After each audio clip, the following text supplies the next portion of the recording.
Good morning, sir. Good morning, Dr. Karthikeyan Madheshwaran. Am I audible? Yes, ma'am.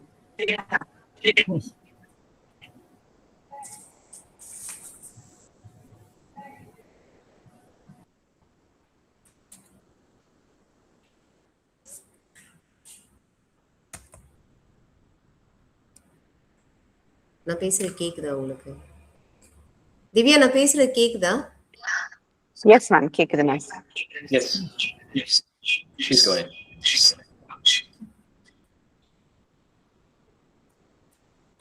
என்ன பண்ணிட்டு? கேக்குது ma'am. Your voice is audible. Divya மியூட்ல இருக்கு திவ்யா. இல்ல நான் Hello? பேசிட்டேன். ஹலோ, நான் பேசுறது கேக்குதா திவ்யா? Yes, ma'am. கேக்குது ma'am. கேக்குது. Yeah. So, good morning, Azhagappan sir. Good morning, Dr. Karthikeyan Madheshwaran. Yeah. Good morning. Yeah. Divya start பண்ணிடலாமா? Yes, we can start. A very warm welcome to the World Water Day webinar on gender and water theme.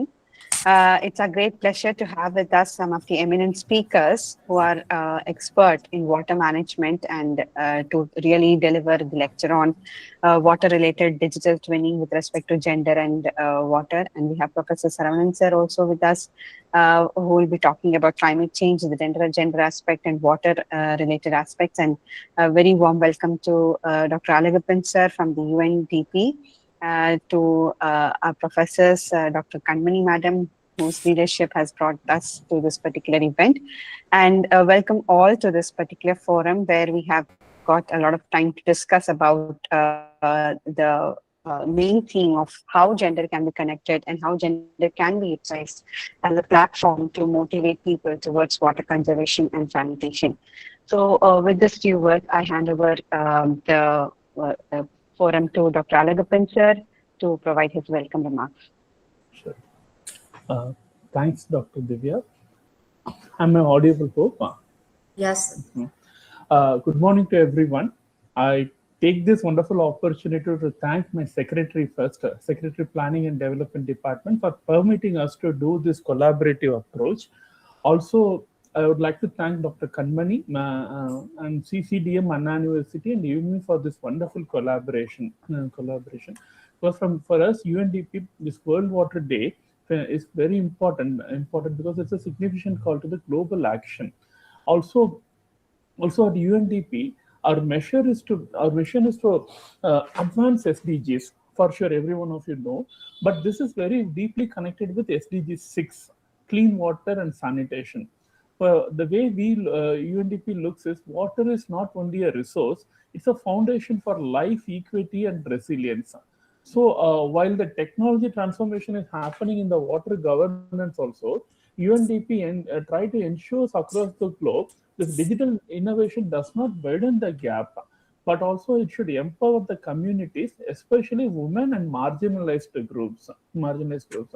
So in that way, this is very important day for us. For us, also we expect that this dialogue definitely going to draw some solutions from Asian, African case studies, which can be a step towards for us to bring more inclusive technology-driven water management, especially when it comes to Tamil Nadu. Tamil Nadu, especially for SDGCC, we look water as a heart of our climate action agenda. See, because many of you know, in Tamil Nadu, near about 60% of the districts are climate vulnerable districts, especially in terms of facing droughts, floods, and groundwater depletion. Also, we receive some of the data which are bit shocking to us. Also, in fact, government is doing a lot of approach. What we realize is aquifers are declining by 1 to 2 meters annually, and which is going to be a threatening, already started, but more threatening towards agriculture and drinking water security. So some of the government missions like Tamil Nadu Climate Change Mission, Climate Resilient Villages, have already taken up, but wherein SDGCC is trying to embed actually sustainability and equality in every approach. Also, further, we ensure within the system, within the government approach, especially the digital divide should not be a technological challenge; it should be a social one. Also, the digital intervention should ensure that gender responsive approaches are getting imbibed. So that's why we can also felt that this workshop or this policy dialogue definitely give a opportunity to improve the water governance structure more inclusive and resilient. And we expect this from the collaboration with Anna University and IUME. In fact, this combining academic excellence with the global partnership, definitely some of the results can press more climate and address more climate and water challenges for the state. That's why again this we take this opportunity to thank for this first collaboration, and also we would highlight here this is a part of our SDGCC is conducting Tech Talk series. The takeaways are always given to the concerned department for the implementation, whether it can be a policy challenge or it can be the pilot approaches. Definitely something we will take it and then we will give it to the concerned department. Again, I extend my sincere gratitude to Anna University and IUME for this wonderful collaboration. Also, my best wishes to students and young professionals who joined in this policy dialogue. Definitely, this dialogue will carry forward the importance of sustainable water governance. Thank you, everyone, and I request Dr. Divya to start with.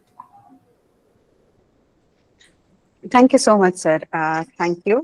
Now I request our Director, Dr. Kanmani Madam, to give her context setting for this webinar, which is very important and on the theme of gender and water. Over to you, Madam. Yeah, thank you, Dr. Divya. Respected Dr. Azhagappan and Development Goal Specialist, Sustainable Transport and Mobility, UNDP, and also our alumni at the College of Engineering, Indy. And it's very great to know, Dr. Azhagappan, sir, that you have done your master's in transport engineering in civil department, and so where we are conducting this webinar. And also my dear Dr. Karthikeyan Madheshwaran, young researcher at International Water Management Institute, Sri Lanka. A very warm welcome to you, Dr. Karthikeyan Madheshwaran. And my dear colleague, Dr. Saravanan, Professor and Director, Center for Water Resource, Anna University. A warm welcome to you. And Professor Dr. Ramachandran, Founding Director of Center for Climate Change and Disaster Management, would be joining little late. And my dear students and all other research scholars, some are attending in the classroom. And so as we are all aware that every year March 22 is celebrated as the World Water Day, and this year theme it is water and gender. What I wanted to share to you is like about this theme, water and gender. It is very important, like Center for Environment Studies and Center for Water Resource. Dr. Saravanan, you might be remembering at that time period, it was like late 1990s, and I think in beginning of 2000, like we went to different villages, and especially we were focusing towards rainwater harvesting ponds, which are like called in Tamil as uranis. Okay, our ancestors have they have found intelligent way of storing the rainwater, because as with respect to the Tamil Nadu, okay, water resource potential, it is not so good. And what is actually happening is like when it is coming to the groundwater quality is not good at all the places with respect to potable water quality requirements. So, under such circumstances, rainwater harvesting ponds like Uranis, which are earthen ponds, which are like present in state of Tamil Nadu more than I remember more than even in Ramanathapuram district itself, 3,000 and above. Kanchipuram district, it is so many. So these were like practiced for a long time period by our ancestors. What is really happening now is like we're taking the groundwater and using it. Compared to that, this rainwater harvesting ponds, the people were living nearby the communities, they were using this water for all the domestic purposes, okay, because it is a good quality. So under such circumstances, we were working with the women in different communities, in different villages. It was really a very interesting experience for us, like to educate the rural people about water quality. Or to explain to them what is water quality, what is waterborne disease, why it is very important to what is it you to protect the water quality, and if water quality is not protected, and if it is not ensured, how waterborne disease are created, and how they could able to prevent it, what are the low cost disinfection technologies that could be adopted, in what way the catchment area could be protected, because it is connected with mainly the people of the community living in that particular living near and around that particular water body. So under such circumstances, I feel that this year theme water and gender, it is having got a greater significance, as we are aware that water is the most important what is it resource when it is coming to agriculture. Agriculture demands 80% of total water demand as far as India is concerned. With the increase in population from 1 billion to 8 billion and above, like what we really 1 billion was the global population in 1900. So from that time period, now it is above 8 billion, and here it is like increase in population, there is greater increase in water demand. And at least at CPHEO says that 135 liter per capita per day is to be provided for domestic purpose to the people. And finding the water resources, meeting this kind of water demand, it's a big challenge. And under such circumstances, we are supposed to educate the community also to contribute towards pollution prevention and pollution control of our water bodies and water resources. That is one aspect. And second aspect is like when we talk about the technology development, there are like conventional technologies that are there in order to ensure the desired water quality. But what is needed at the moment is like still indigenous, cost effective, and environment friendly, long term sustainable technologies are needed. One aspect is like if we talk about disinfection, the 100 years and above, we go with the chlorination. But as we are aware that chlorination by disinfection is leading to the formation of disinfection byproducts due to chlorine. So these are like suspected carcinogens and unwanted byproducts which are formed. So what is to be done is like we need to come out with environment friendly and better cleaner disinfection technologies. This is one example which I am telling.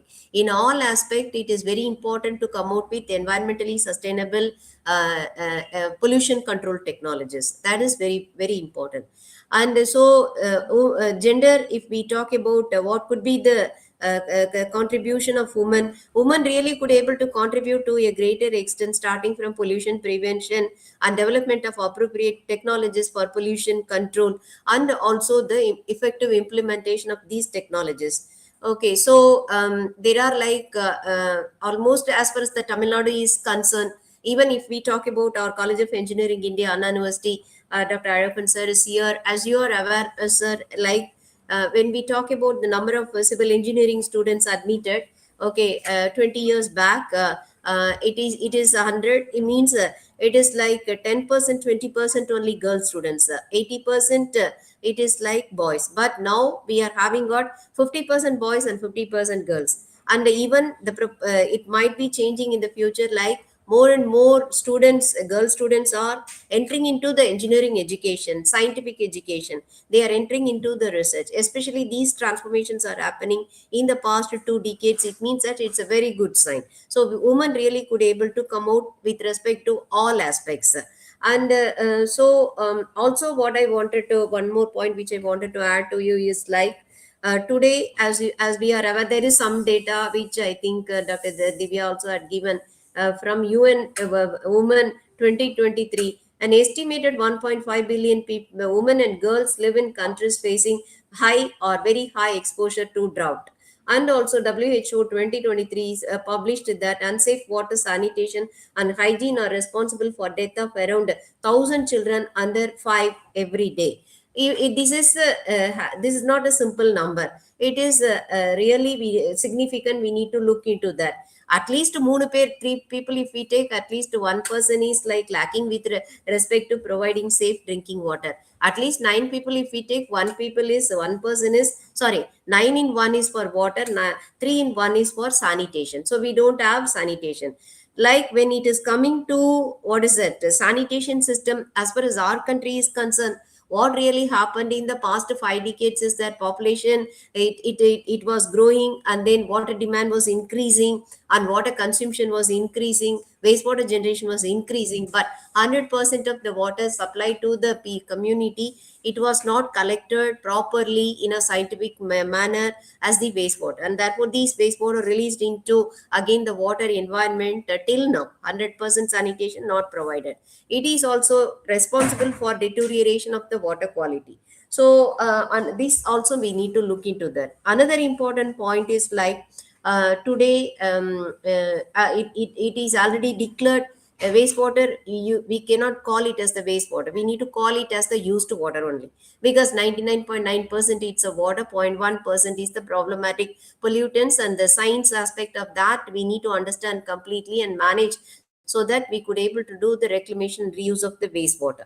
So in future, when there are challenges with respect to the limited availability of water, okay, there is greater demand with respect to agriculture, and also with increase in population, the demand for domestic need, it's also increasing. Industrialization, it's also like increasing, and therefore each industry activity, it is demanding the water as the resource. So in the state of Tamil Nadu, looking into all these aspects, at least in 2005, after that, they were making, with respect to source point pollution, like industries, to implement by law reclamation and reuse by providing the zero liquid discharge treatment systems. So if it is so, within that premises itself, the wastewater that the industry is generating, they are supposed to collect, treat, and then reuse it for their own manufacturing processes. In that way, freshwater consumption is becoming minimized. So these are like the challenges. It is all getting continued with respect to quantity of water available and quality of the water that is there. Both are like to be taken into account when we talk about the proper water management system. So with this, I just stop my talk, and once again I thank Dr. Aragappan sir for joining with the Department of Civil Engineering under CCCDM for this webinar, and also Dr. Karthikeyan Madheshwaran for accepting our invitation in a very short time period. And yeah, so hope that we really will able to come out with some kind of big program, maybe after a few months as per the convenience. And thank you so much. If there are any questions also, I can answer if they have some questions.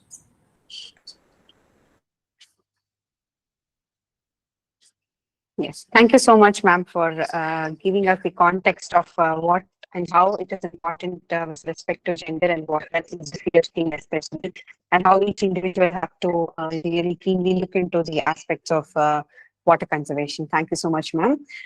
It is my great pleasure to introduce Karthikeyan Madheshwaran sir, who's a researcher at the International Water Management Institute based in Sri Lanka.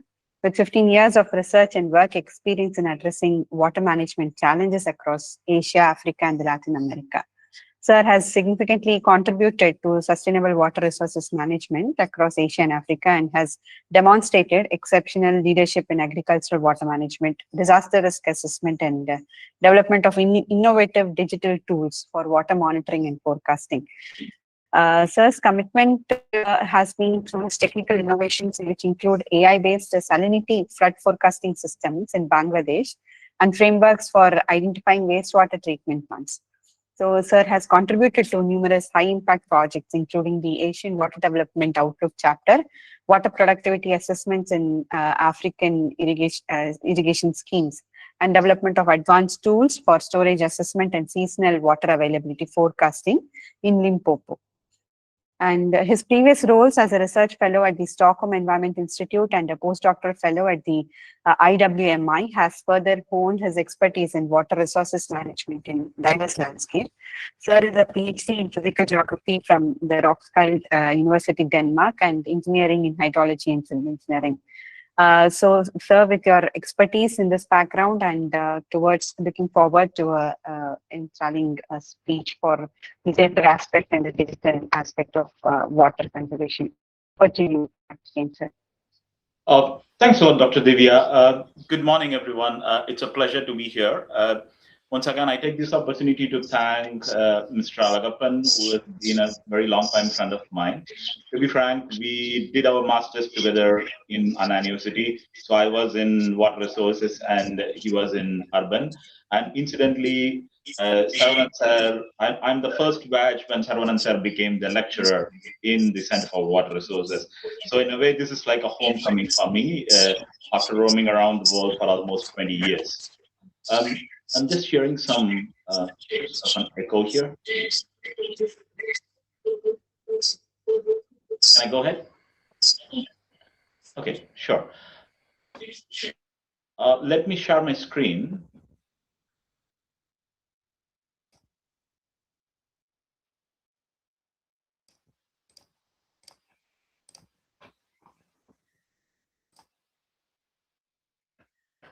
Okay, once again, thanks for the invite.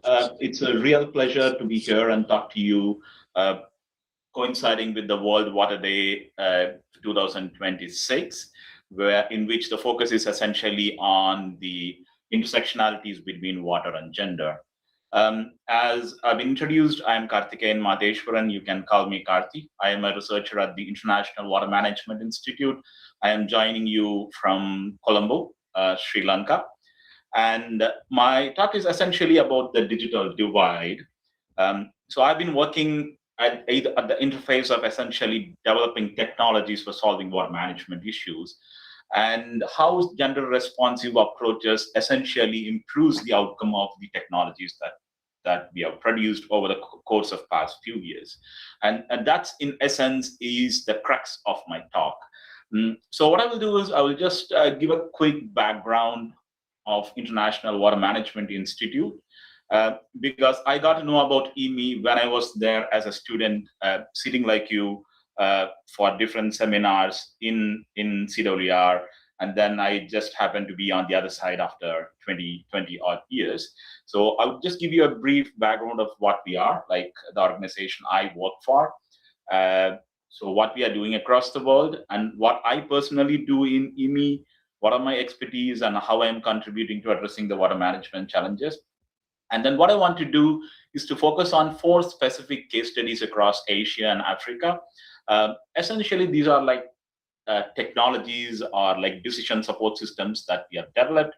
And then I will just give you a sort of a brief demonstration or a brief overview of how these technologies that we have developed sort of enriched with the gender responsive approaches and then the gender lens that we have applied on top of it. International Water Management Institute is a research for developmental organization. And in 2024, IMI celebrated 40 years. And coinciding with the 40 years of celebration, IMI released a new strategy. And the new strategy essentially sort of went back to its roots, trying to essentially think of what are the essential problems we are trying to solve. particularly in the water sector. And we have defined 5 wicked water problems, right? And these sort of intersects with what Professor Kanmani has said and what Alagappan has said before. Essentially, a significant proportion of global population still suffers from food security issues. And a significant number of population, billions of people, still suffer from poverty and exclusion. So this is on the one side. While we see rapid economic developments across the world in South Asia, Southeast Asia, in Africa, but then parallelly, we are also witnessing a tremendous amount of ecosystem degradation, right from the wetlands, river systems, lakes, forests, and every aspects of ecosystems have been degraded. And for those of you who are interested, there is an annual report which is being released, which essentially looks at the breaking point of each of these ecosystems. And in number of aspects, we have already reached the breaking point where we are not even able to sustain these ecosystems anymore. And climate change, or climate uncertainty, as some would call it, is again going to impose and disproportionate impacts, particularly on the vulnerable people across the world, because their adaptation capacity is quite limited compared to the people who are able to cope, particularly the resourceful people. And then the social and economic uncertainty combined with climate change are going to create scenarios which are going to make it very difficult to manage in the future. Those are the 5 wicked water problems that EME has defined that it wants to address. And then based on that, it has defined what is the vision it essentially wants to create a water secure world. And the way in which we want to create the water secure world is through the research and innovation. So essentially, we are a research for developmental organization. The way we differs from academic research and environment is that our research has to lead to always some sort of developmental impacts, either in the ground or through the government agencies. Okay, so how we are going to achieve our mission in terms of vision in terms of achieving a water secure world, and our mission in terms of putting the collective actions for impact. So we are going to focus on key essentially pillars which are generating evidence across the water spectrum, because water spectrum has different interlinked challenges. And one of the main sort of an aspects is a lack of data sets. And despite tremendous amount of developments in digital technologies, remote sensing, and satellite, at the local level, there is still a significant amount of gap in terms of the data sets that's needed for decision making. So one of the EME's focus is on generating evidence base for making decisions. And then based on that evidence, we want to influence the policies. And then through evidence and policies, we wanted to provide solutions that are rooted to the local context. And then we don't want to do it alone. Of course, we want to do it with networks. And for example, again, engaging with Anna University, UNDP, is again the form of reaching out to our partners, establishing connections and networks with private sector, government, civil society organizations, and people who are working in the water sector.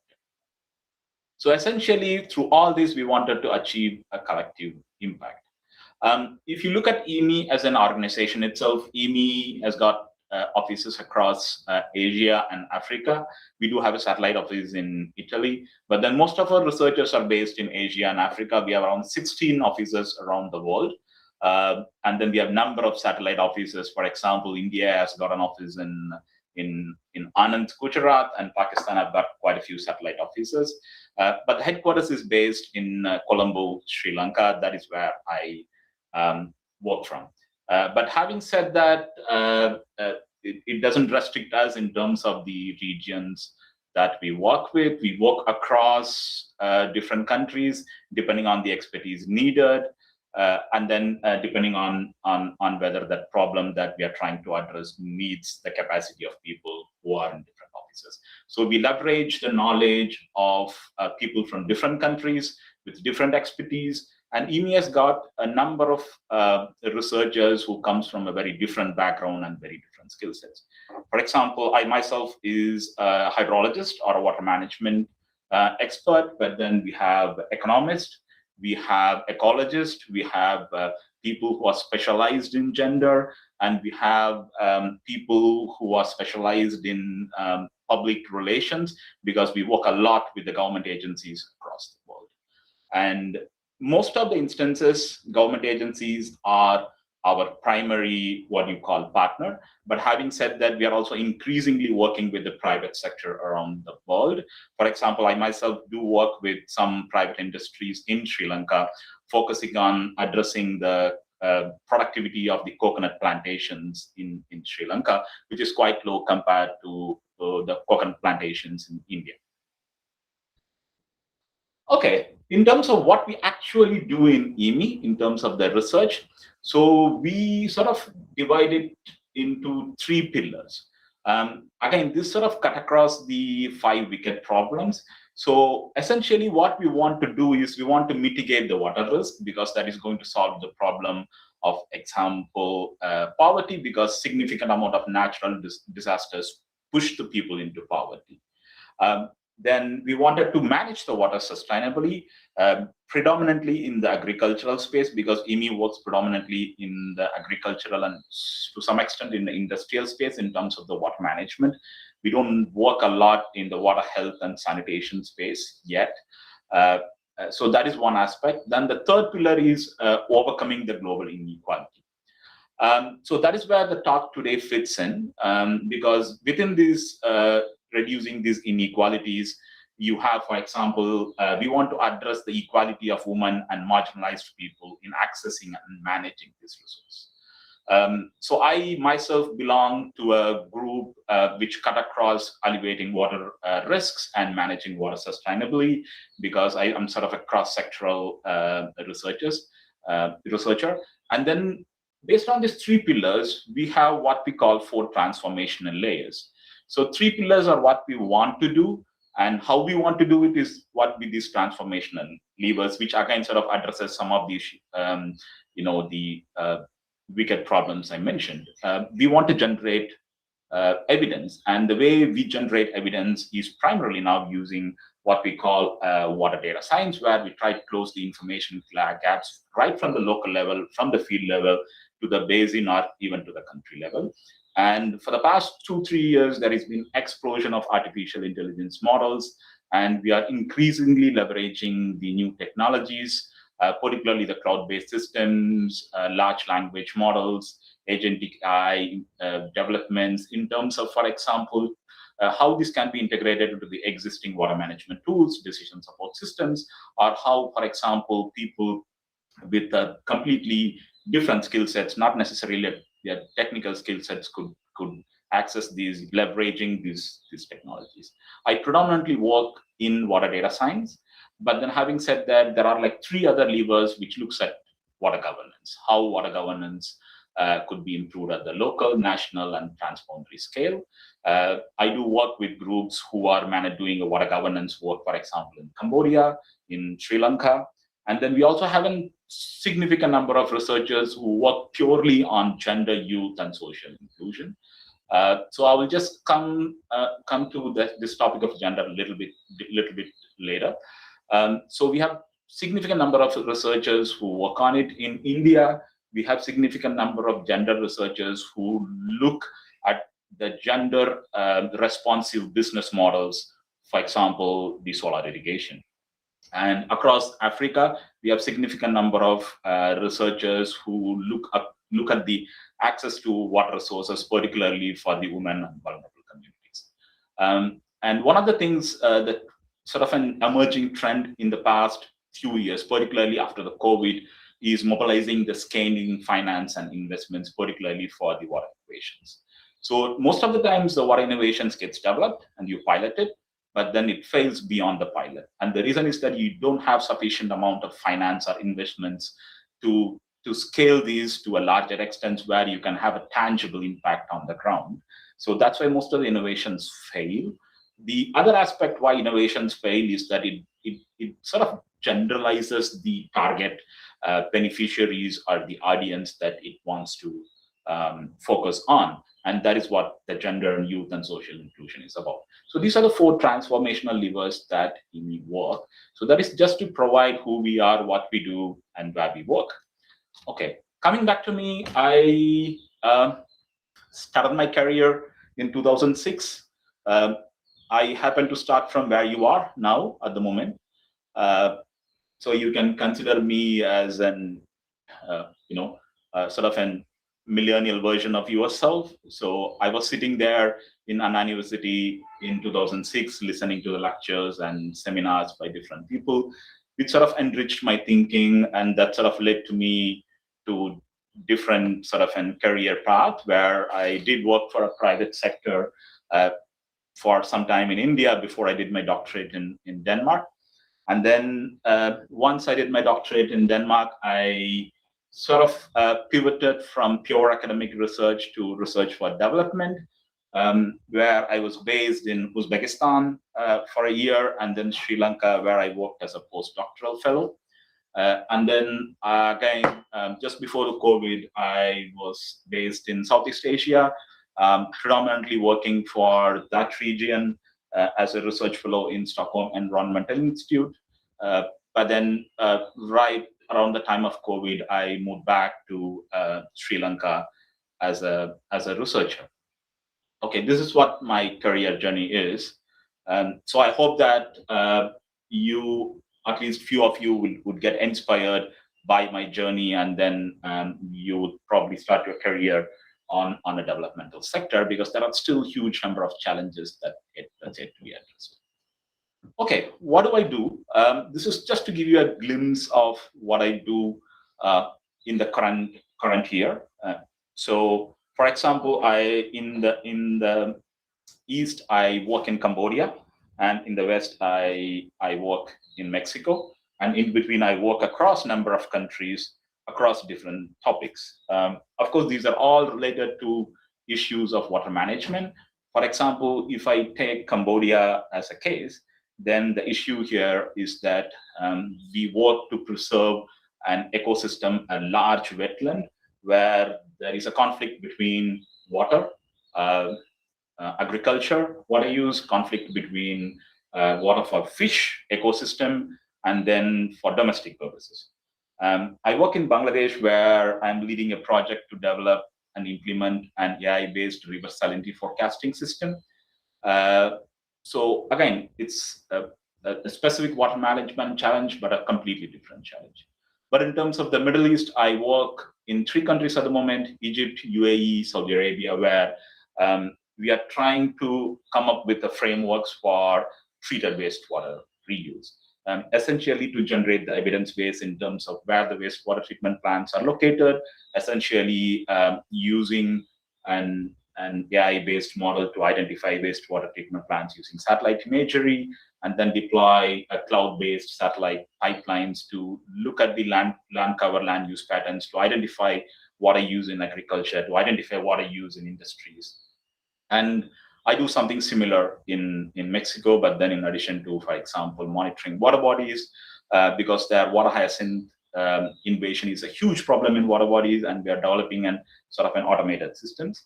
And I also work increasingly a lot on irrigation scheme management. And in Sri Lanka, I myself work in groundwater governance and groundwater monitoring systems, and creating a national inventory for wetlands. And then in Iraq, at the moment, I'm leading a component which looks at developing a modeling framework for mitigating sand and dust storms. The reason I have given this is not to show that I work in this many countries. The point is that everything here is connected. It all looks like a very basic, at the basic level, it's all connected to the water management problems in that specific countries or the localities. But then the solutions are inherently very different, because it has to look at the local context. The modeling system that we developed in Bangladesh will not work in Mexico, and the one that we developed in Jordan, even if it's the same sort of the thematic area, for example, looking at the irrigation schemes and performance between Jordan and Mozambique, the same system, if I try to sort of pilot it from Jordan to Mozambique, it will not work. Yeah. So what I do essentially is that my background is engineering, hydrology. I'm trained as a hydrologist and water management, but then I predominantly develop decision support tools, decision support systems, and my focus in the past few years have been to deploy the new technologies in terms of cloud-based systems, in terms of, for example, AI-based models for forecasting and predictions, or what you call, like, for example, integrating chatbots to the decision support system so that we sort of democratize the access to these tools and governance. Just to summarize, as I said, I'm just like you. I have a very similar background to what you will have in probably 10, 15 years. An engineer, when I was doing it, engineering and in both bachelor's and master's, I always thought that the engineer would be able to provide solutions to most of the problems, right? There is always an engineering solution to most of the problems. But then over the course of my career, 20-year career, I realized that that's not always the case. So what I do essentially now is that I provide evidence-based, I generate data sets, I support stakeholders around the world to make better decisions in terms of providing reliable data sets for sustainable water management.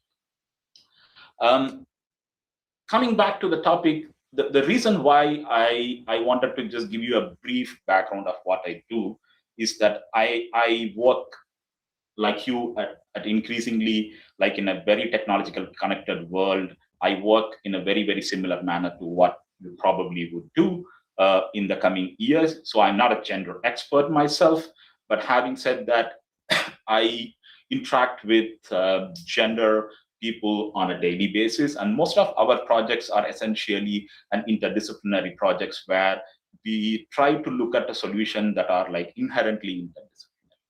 So that is why gender becomes an sort of an intrinsic mainstreaming. Gender becomes an intrinsic process for us in most of the projects that we do in EMI, because, for example, developing a technological solution. So if you look at the sort of case studies I've presented across the world, there are like technological solutions to each of these water management problems in different countries. And we are really, really good at developing these technological solutions, right? But then whether these technological solutions will provide an intended outcome is essentially a result of the social structure, the economic footprint, or the economic base of that area. So essentially, what determines what Dr. Kanmani said in her introductory talk, it is essentially about the people. So whether the technology becomes successful in terms of making decisions, or if you make the decisions and whether the decisions get adopted by the people, depends essentially on whether the decisions that are being made are useful for these people, whether these people can able to relate to these decisions. And that is where gender comes into play. And most of us, I'm not sure how familiar are you with the concept of gender.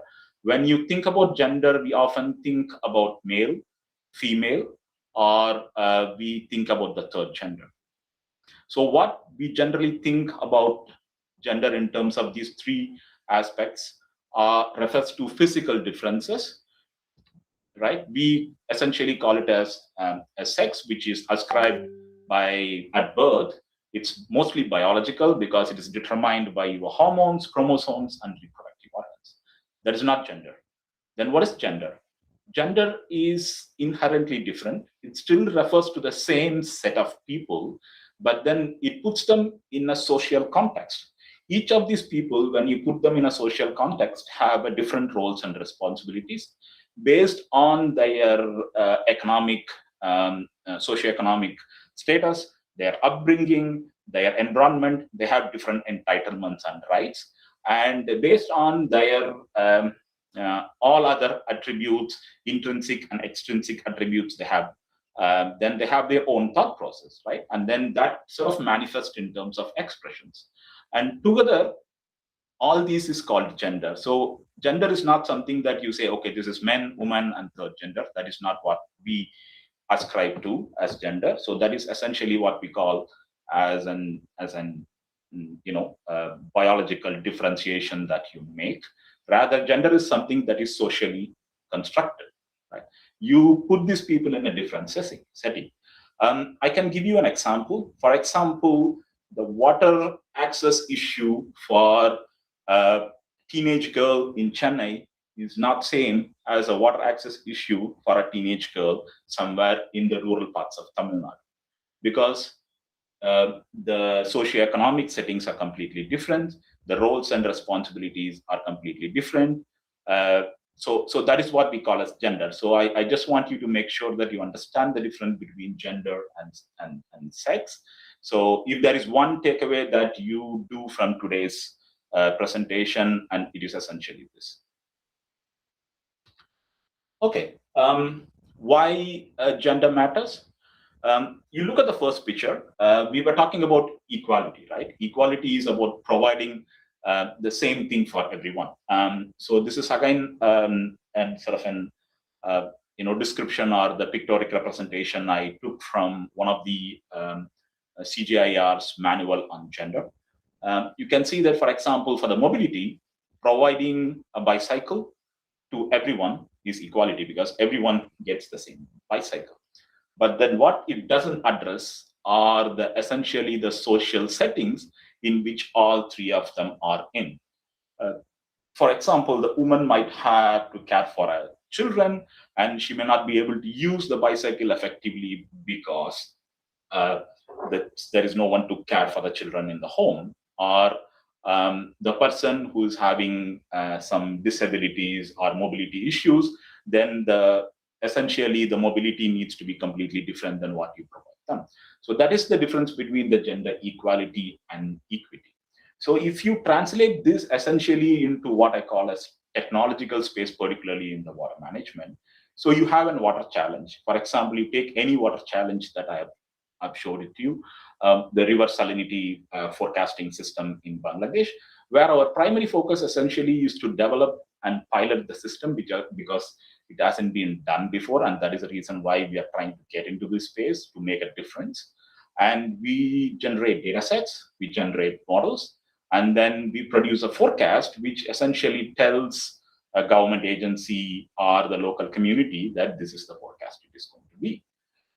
So then whether that forecast, we are giving the forecast that sort of tailors to the needs of different people, or we are just having this blanket sort of an format where we just give the same forecast to everyone. Of course, the forecast is going to be the same, but then whether the accessibility of the forecast takes into consideration the gender aspects that prevalent in the particular area. So that is where the gender responsive approaches comes in. Essentially, gender responsive approaches provides a completely different layer or a perspective to the existing sort of solutions that you derive from these models or decision support systems. And then it just enables you to sort of provide these decisions to the necessary government agencies or to the people in a way that is essentially it's equitable for everyone in that socioeconomic space. Okay, let me jump into some of the case studies. I will just show you one example from India. You might ask whether I have worked in India. Yes, I did do some work in India a couple of years ago, but I worked essentially in Bihar and West Bengal. I haven't done much of a work in Tamil Nadu yet. I hope that changes in the coming years. I'm looking forward to it. So for those of you who knows the context of Bihar, particularly the livelihood and economic issues that Bihar has, it has got a large rural population, probably the largest in India, and then the number of the percentage of people who are multidimensionally poor are also quite significant in Bihar.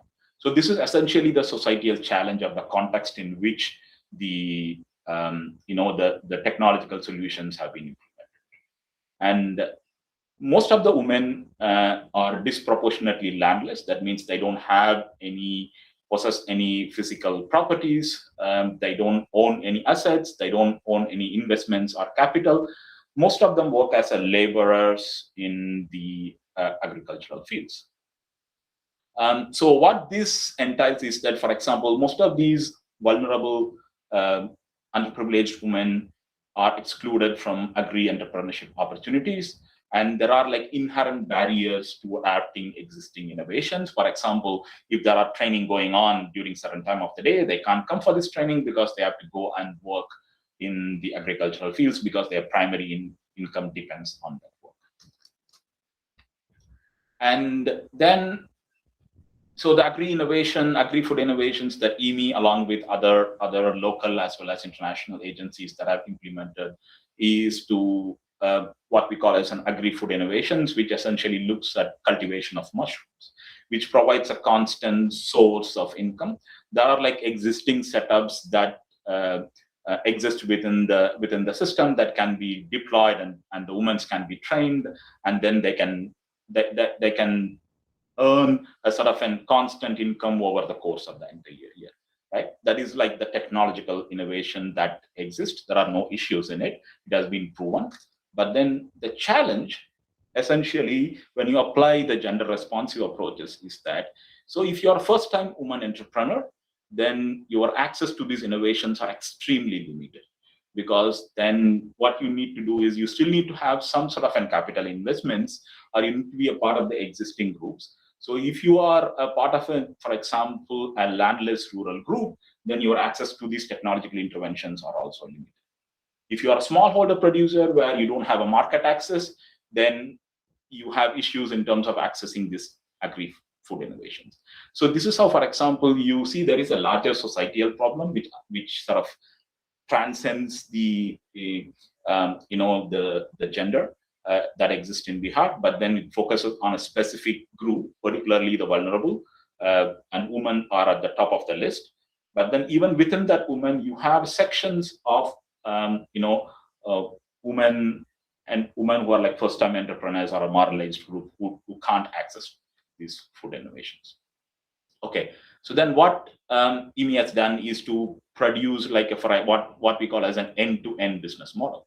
So we have created a business model and pilot tested this business model, which targeted these specific groups, because in the conventional, for example, agri-food innovation hubs, this set of people doesn't have access to the existing set of innovations. So that needs to be a business model which sort of rearranges that existing rules and regulations, and then which is backed by some sort of an investments or finance, partly from the government, partly from the donor agencies, which enables these vulnerable set among the women to adopt this agri-food innovation. Again, this is not my work. This is a colleague of mine who worked extensively in West Bengal.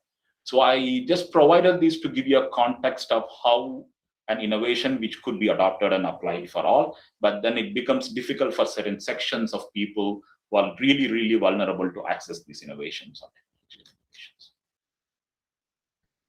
Okay, let me show you the first case study. Let me take you to Bangladesh. I'm sure you all know the geography of Bangladesh. So particularly the southern part of the Bangladesh, so you all know Sundarbans, which is famous for its tigers. So just above Sundarbans are the part of deltas which are polarized, right? When I say polarized, these are essentially low-lying areas protected by bunds and embankments.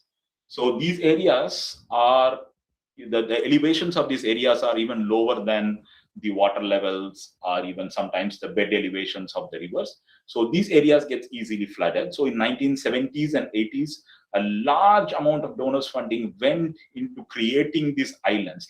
These are essentially river islands, which is protected from the river waters.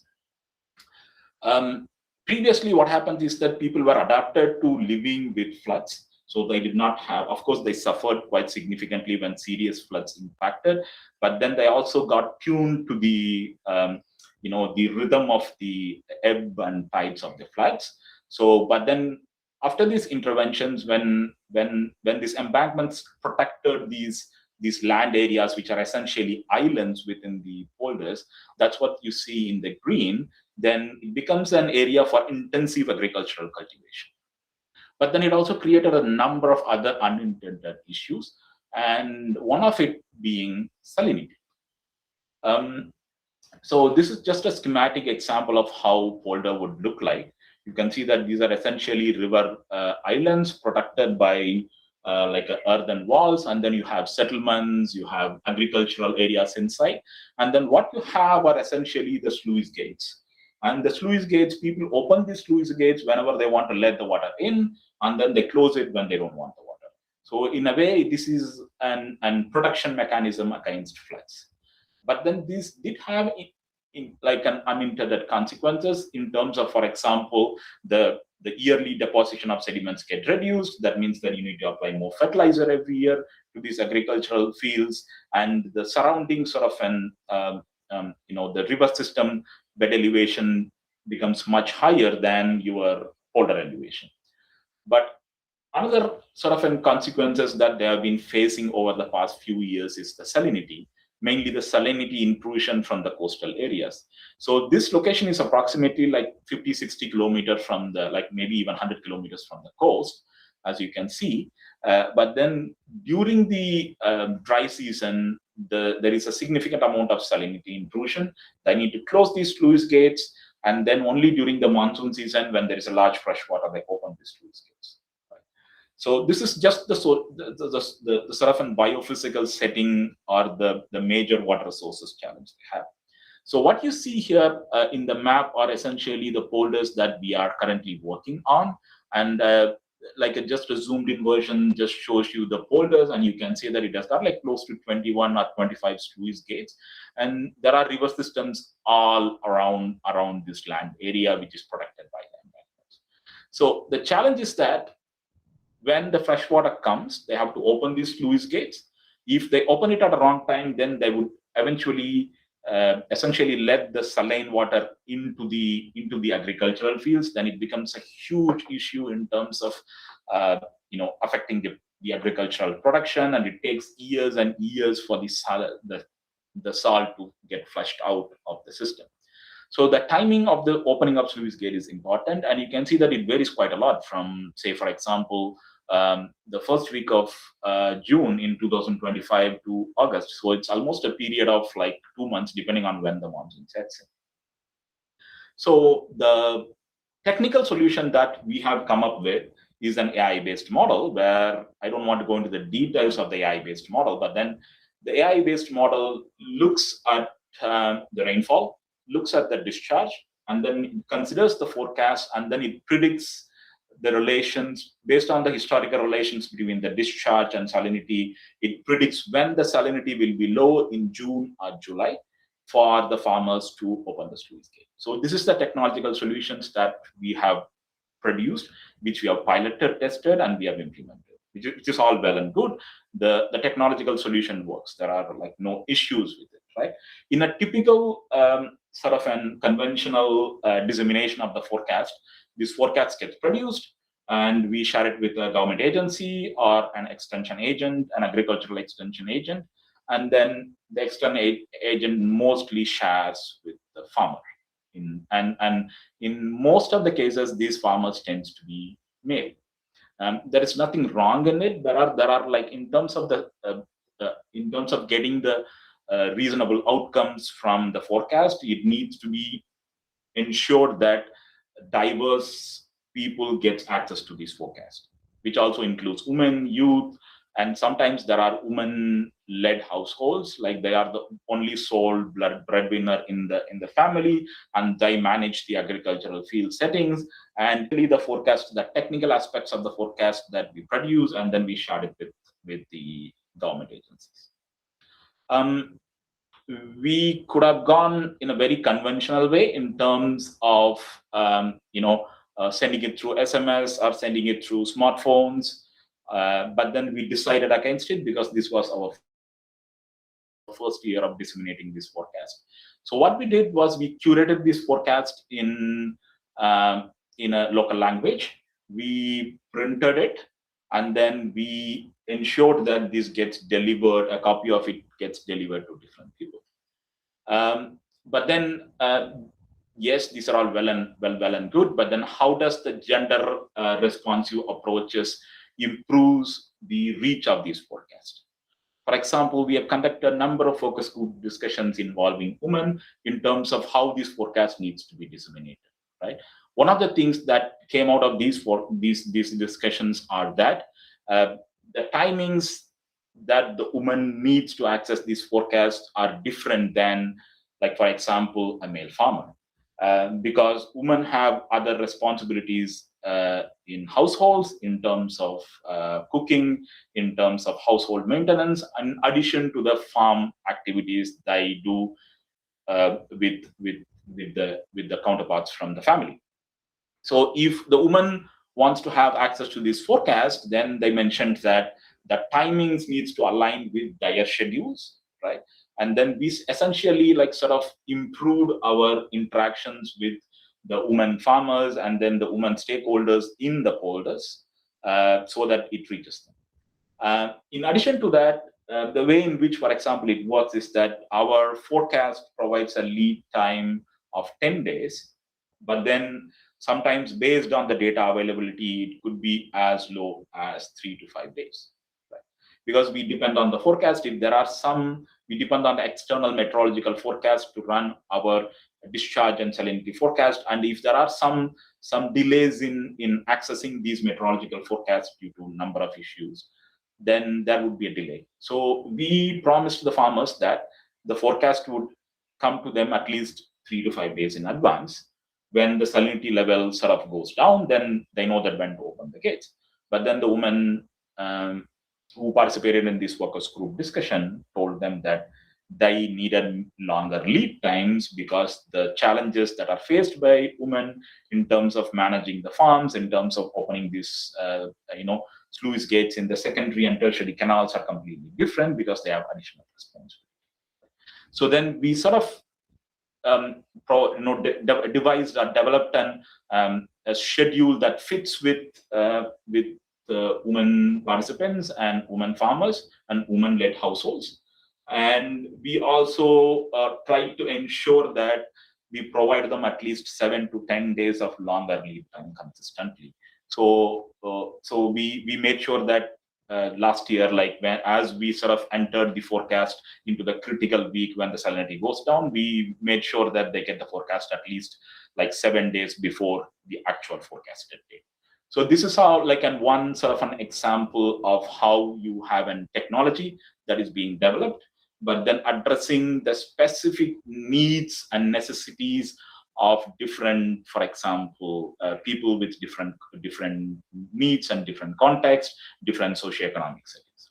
The other thing we also understood is that there are power relations between the farmers here, like everywhere you see, even in India. When you say power relations, the farmers who are rich or who are resourceful tend to use these forecasts for their advantage, because then they get the first preference in terms of the water, so they get additional benefits. So there were discussions about how to ensure that such kind of power relations doesn't get creep into this forecast activities that we were doing. And then there were number of measures proposed by them. Instead of giving it to the head of the water management group, the forecast should be delivered to each and every farmers within that water management group who manages the sluice gate operations. And then they also wanted, for example, have a selected number of people who are not part of water management group, but then still get access to this.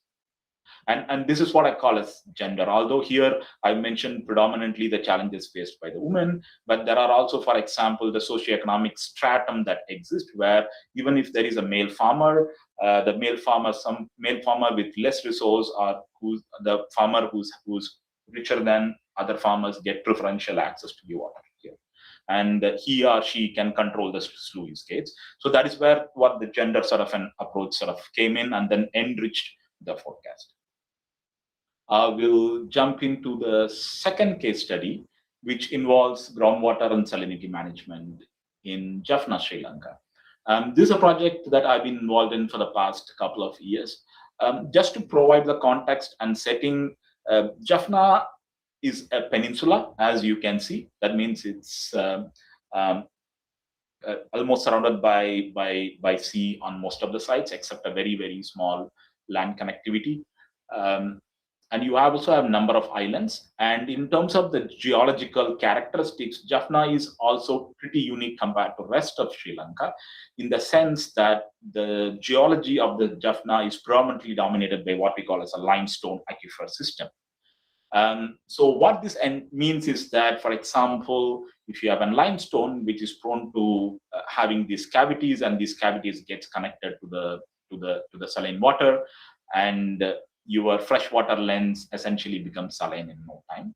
So they predominantly depend on rainfall. So what happens every year is that you have rainfall, and then this rainfall gets stored in the top layer of the ground, like what we call as an unconfined aquifer, and then they use this rainwater for the rest of the year. But then there are like pockets of Jaffna where you have like sort of an saline water, because of the complexity that the limestone aquifer brings in terms of the interactions between the fresh water and the underlying salt water. And if you have a chance, please do visit Jaffna. It's really a fascinating place. It would remind you of Tamil Nadu 20 years back, for those who don't remember how it looks, how it used to look. So our project essentially wants to address these issues of groundwater quality and salinity management in Jaffna.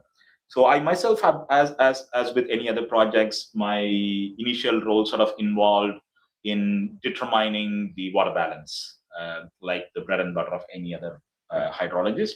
So we looked at the water balance, like how much is the precipitation, how much is the total water consumption in terms of agricultural and other land forms, and then we try to come up with a sort of a disaggregated metrics for different different what we call as an village divisions, or like in Tamil Nadu we call it as taluks, right? So here for different taluks, what is the average water consumption, and where the hotspots are, and where there are issues with in terms of the trends in the water consumption, because they predominantly depend on rainwater, and then for the rest of the year when they don't have rain, they use the stored rainwater which is actually in the ground, or the unconfined groundwater, for the rest of the year. So if this gets contaminated, or if this gets overused, then it becomes a huge issue. In terms of the challenges, mining is a big issue. Unregularized or unauthorized groundwater abstraction, particularly for agriculture, is a big issue. Large-scale industrial extraction is slowly becoming a big issue. So at the moment, there is no separate groundwater policy as such in terms of how groundwater should be governed. The groundwater governance is fragmented across different institutions in Sri Lanka, like provincial and central institutions. And there are some existing mechanisms to monitor the groundwater levels, particularly through a donor-funded project that was operational like a few years ago.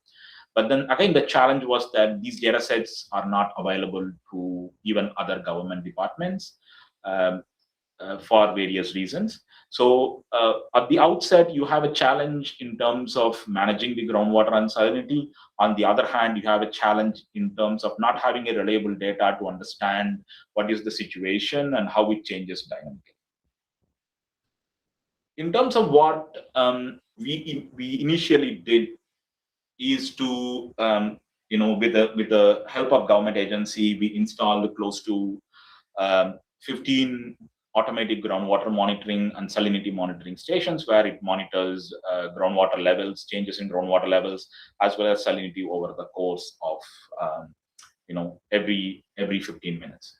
Again, this is like a technological intervention. I will just show you how sort of a gender lens and gender responsive approaches enhances these technological outcomes into something that is more tangible and more useful output. So what innovation is the awareness programs, particularly for the school children. So at the moment, we are working with significant number of schools where we are trying to work with the students there, particularly the high school students and the teachers, to promote the community-led groundwater monitoring program. So this is in addition to the automatic program that exists, because of course, since this is a very, very dynamic limestone-based groundwater systems, you would so even the 15 odd monitoring stations that we put in place may miss a number of hotspots. So we want to complement it with citizen science-based approaches. And we wanted to also promote, for example, technical leadership among youth, STEM leadership among youth, and to promote collaboration between educational institutions and water management stakeholders, particularly the governments, because apparently there is an inherent sort of an a barrier between the educational institutions and water management stakeholders, particularly the government agencies. And we wanted to bridge the gap where we wanted to establish a sort of a two-way communications. There are a number of other aspects of the project that we worked on in terms of establishing a multi-stakeholder platform where like the groundwater issues get discussed every month by the government agencies that EME facilitated. But then what we envisage is that our monitoring mechanisms from the ground in terms of automatic stations, as well as the school community citizen science-led approaches would feed into these multi-stakeholder platforms for the stakeholders to make decisions. So we have provided this EC meter, electrical conductivity meter, to around 50 schools. And we did awareness raising for almost 4,500 students. But then what is the most interesting aspect is that these schools becomes the custodian of these EC meter as well as the groundwater sensors, where the children take these instruments to their home and then they measure the salinity and water level every week. They come back and then they feed it into the database that their teacher maintains, and then the teacher shares this database with us every week. So the students rotate among themselves every week. So we have 7 students for each school, around 50 schools. And at the moment, we are looking at 260 wells, but then it is slowly increasing because the government, the provincial government that we work with, wants to expand this. And then we do produce a monthly report to authorities in terms of the salinity hotspots, in terms of changes in the water levels. Again, these are like technological interventions, right? It's still, although we work with students, we work with schools and communities, it still remains a pure technological. So when you apply a gender responsive lens, when we designed these programs, we wanted to make sure that there is a significant representation of male, female, or boys and girls in terms of the students. So if you look at the awareness raising programs among the 4,500 students that we have engaged, it's almost 50-50. And this is not by accident, and this is by design.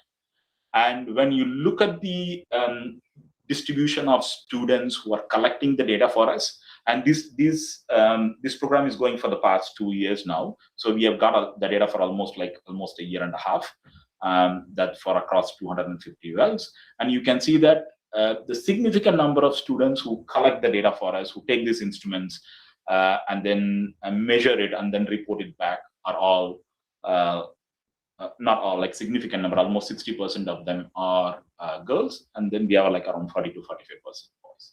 And even among the teachers who coordinate these activities, 3/4 of them are women, and 1/3 of them are men. And to some extent, this is by design, and to some extent, this is based on the availability of teachers within that particular school. But then to a large extent, this is by design. We wanted to maintain a parity between different groups. Okay. So how does the gender responsive lens sort of improves this this technological intervention, right? So by embedding the monitoring programs within the schools rather than doing it through the consultants, we created a sort of a locally sustainable sort of a framework that can go on if the government, beyond the project cycle, if the government wants to take it over, the schools still have the instruments, and then they can collect it and report it to the government agencies. The governments, to be frank, are also very keen on this because they understand the urgency of the situation in terms of the deterioration in the groundwater quality in Jaffna.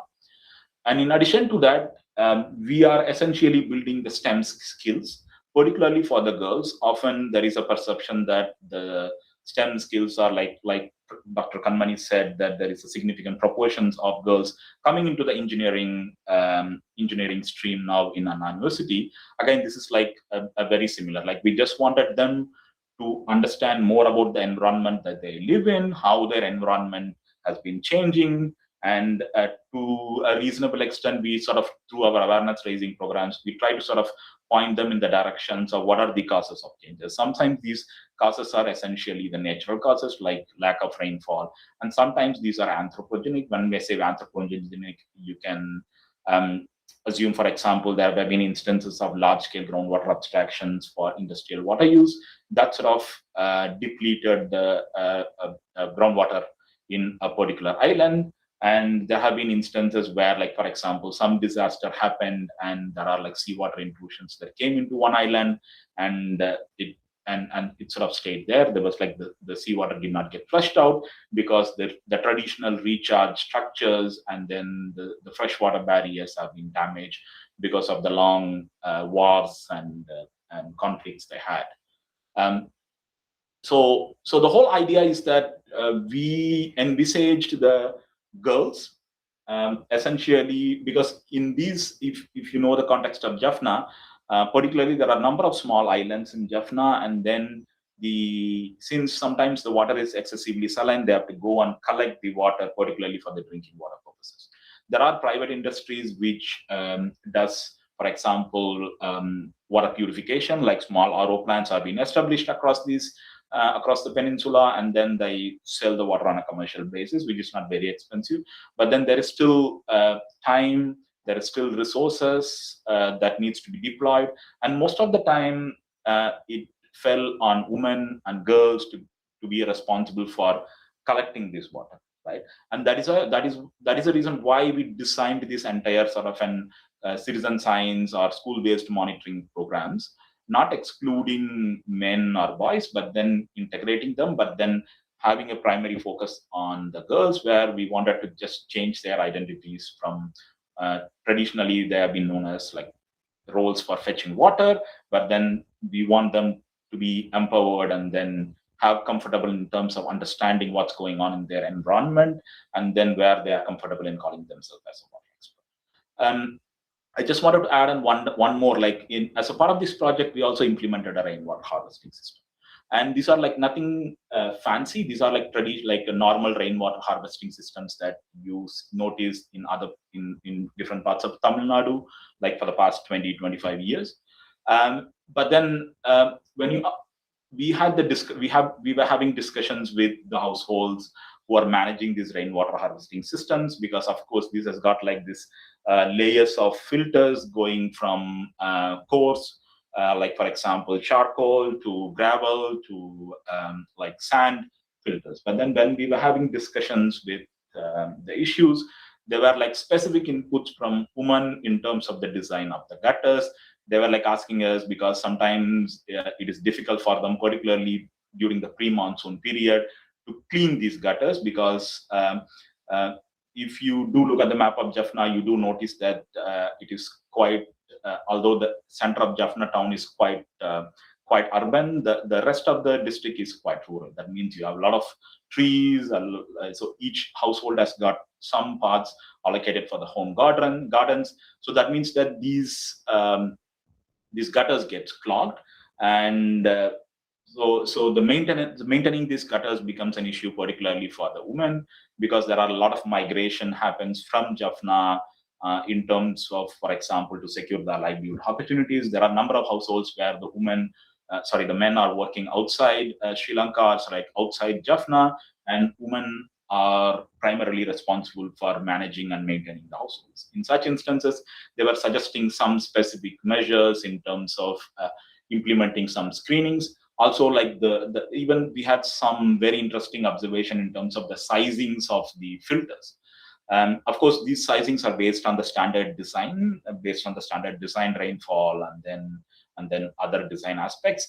But then one of the sort of feedback when we asked them what could be done in terms of refining these rainwater harvesting filtration systems, which is quite basic, is that what we got a very interesting feedback from them in the sense that they wanted to have a bypass system where they don't want to recharge the first rainfall because of course it carries all the impurities, so they want to let go of the first rainfall through a small bypass system. And then they also wanted to have an option to quickly remove the sand part of the filtration system. And the reason for them is that sometimes the rainfall is very short and intense, and the recharge system is not able to cope up. The rainwater harvest system is not able to cope up with the intensity of the rainfall, and particularly during the inter-monsoon.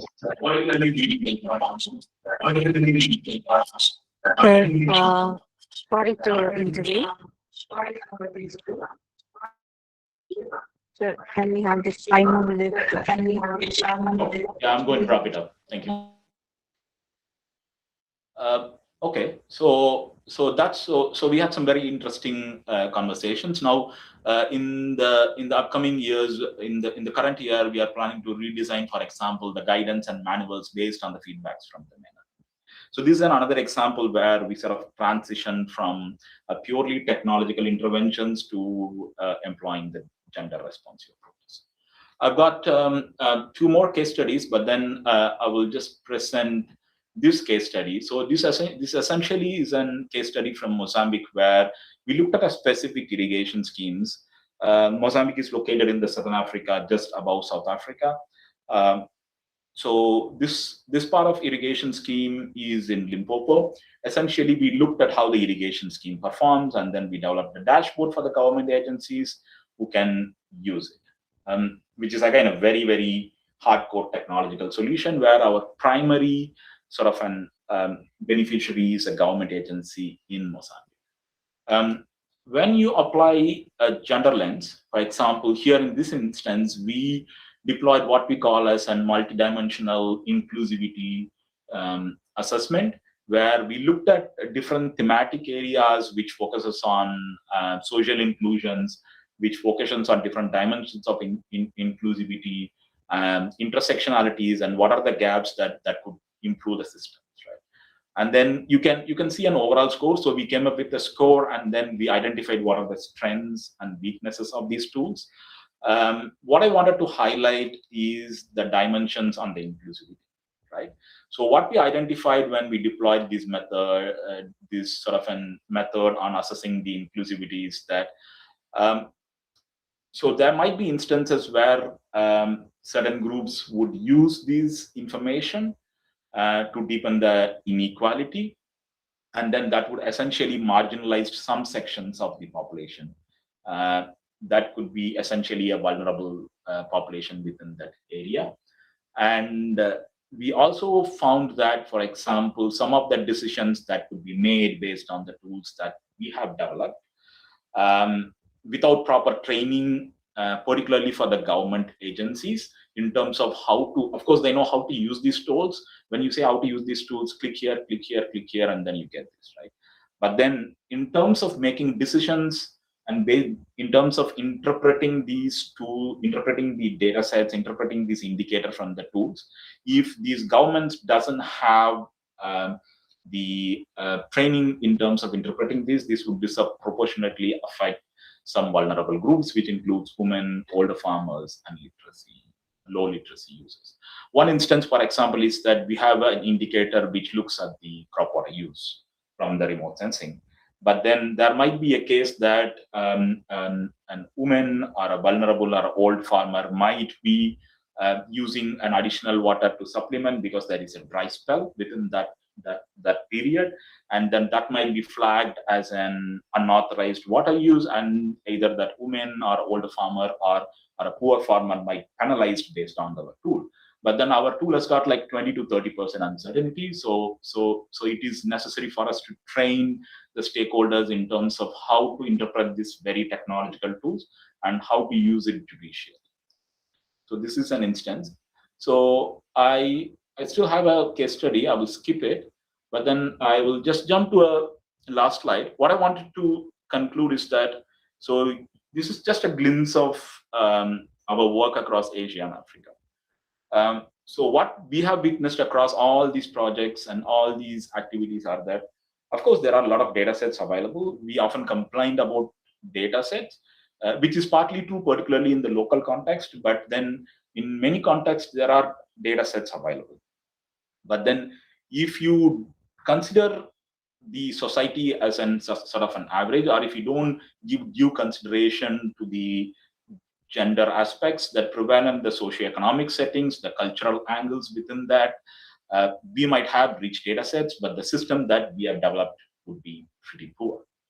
And what happens is that while your statistical metrics that you produce out of these decision support systems, or any of the digital technologies would still be reasonably accurate, but then if these systems are gender blind, if this doesn't address the specific needs of vulnerable people, then essentially these systems tend to underperform in the long run, and eventually its adoption gets diminished.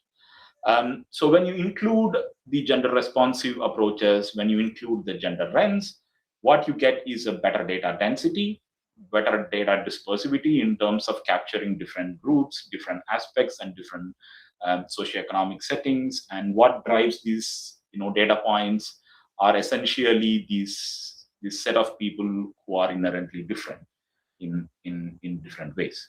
So that would eventually lead you to have an improved outcomes for any of these tools. For example, if we deploy any of these tools I have mentioned without giving due accordance to the gender considerations, then the tool is pretty good, but at the end it may not be adopted because people would find it difficult to engage with the tool. And most importantly, again, I just wanted to circle back and then reiterate what Dr. Kannan said. It is all about people, right? We can have multiple technologies. I still remember the days when we need to get permission to go and access one remote sensing imagery within the Institute of Remote Sensing. But then now the tons and tons of remote sensing images are available, right? The technology is evolving at a rapid pace. But then, engaging with the people, working with the people, and then co-developing these solutions with them, make these systems more robust and make these systems better used for the intended outcomes. So I wanted to conclude with a message that if you average your systems without considering the gender aspects, then it is very, very difficult for you to essentially address the challenges, particularly the water crisis and water-related challenges, which disproportionately affect the people who are at the margins, right? You will be essentially excluding them. So all my work has been about having a due consideration in whatever way possible and integrating them into the existing systems and processes. Thanks a lot. I'm happy to answer any questions you have.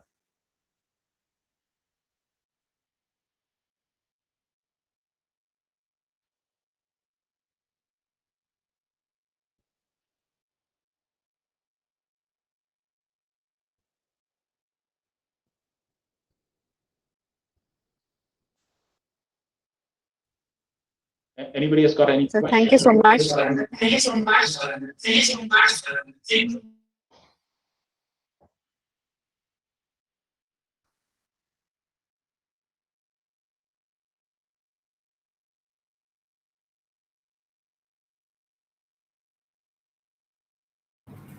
thank you so much for the wonderful presentation that you showed. Hope I'm audible, sir. Yeah, I can hear you. Please go ahead. Yes, so we had got a great insight on the different case studies that you had mentioned about across Asia and Africa, and we'll definitely look into some more collaborative opportunities so that your expertise is helpful in Tamil Nadu as well, sir. So that we can do some case studies on that. But usually gender-related aspects are more of a socially and qualitatively understood studies. And has there been any kind of quantitatively manageable, quantitatively modeled studies across any of our Asian countries, sir? In the sense that okay, because all the other models are either hydrological models or they physically they are able to model the properties of the earth and the hydrological aspects, but whether any quantitatively the decision making capacity of women or any other gender aspect can be quantitatively included into these models. Has there been any studies on that? Yes, there have been a number of studies on that. I haven't looked at a quantitative aspects of gender inclusion, particularly within the hydrological models. But quite a few of my colleagues work on what we call as agent-based models, where you will be able to represent all these social systems. So at the moment, we are working towards a framework in terms of reimagining the water management and challenges in the delta systems in terms of what we call as a socio-hydrological lens, right? Rather than pure hydrological or sociological lens, we are reimagining the water management challenges in delta into socio-hydrological lens. And most of the socio-hydrological modelings are agent-based modelings where the agents take different decisions and then how it affects essentially your water management, um, scenarios. Quite a few of my colleagues have been doing that. I myself haven't looked at it. Thank you so much, sir. Thanks for your time and thanks for joining us. Any other questions, or we'll go to the next speaker? Thank you so much, sir. You can stop Thanks a lot. sharing. My pleasure. So, yeah, please feel free to reach out to me if you have any questions or if you are looking for any opportunities to collaborate. I'm happy to touch base and then engage with you. Once again, it's a pleasure interacting with you. For me, it's literally a homecoming. So thank you. Thanks a lot. Yes, Aragapan sir wants to speak. Yes, sir. One question from my side. This is to Mr. Karthikeyan. So, what should be the key takeaways for Tamil Nadu? If you can summarize, what should be the key takeaways for from the SDGCC perspective, and something you can give insights how will be useful for the other audiences too. Sure. Yeah, I'll be glad to. One of the key takeaways that I can provide, I've been seeing that particularly Tamil Nadu government is quite robust in terms of generating number of these information systems. I believe that land cover information systems have been released. I'm not sure whether there has been a water information systems that is in work. So what usually happens is that the gender studies and then the hydrology studies sort of travel parallelly. It doesn't intersect. So one of the takeaways is essentially to look at, for example, in the future hydrological and water resources management studies, how mainstreaming gender, how gender can be mainstreamed into these hydrological or water resources management studies. Because often these hydrological studies or decision support systems look at the problem in a very, very technical aspects.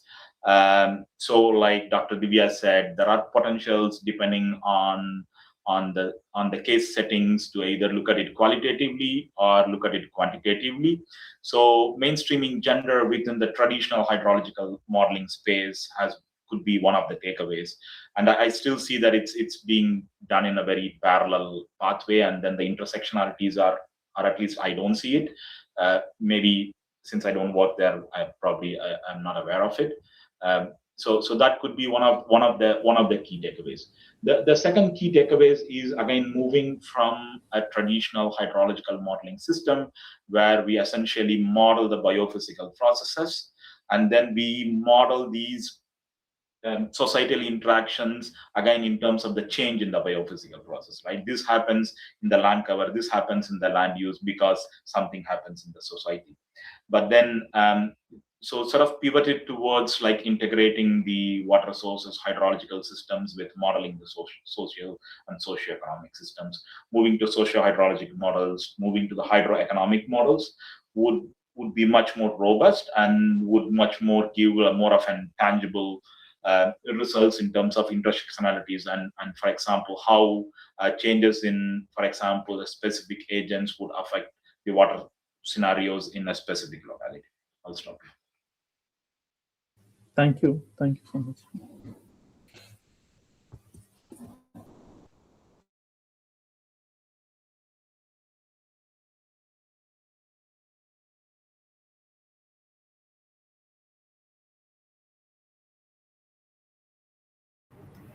Thank you so much, sir, for the question and also the key takeaways that will be taken forward ahead. With this, I request Dr. A. Ramachandran, sir, who is also with us today. He's the founder director of the Center for Climate Change and Disaster Management. And sir has great expertise in hydrological aspects as well, and the climate risk part of the hydrological aspect. So, may I request Sir to give his expert opinion about this particular World Water Day theme of climate change, especially on gender and water?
Dr. Divya, I think it's not audible. Yes, sir. Yes, sir. Yes, sir. Just a minute.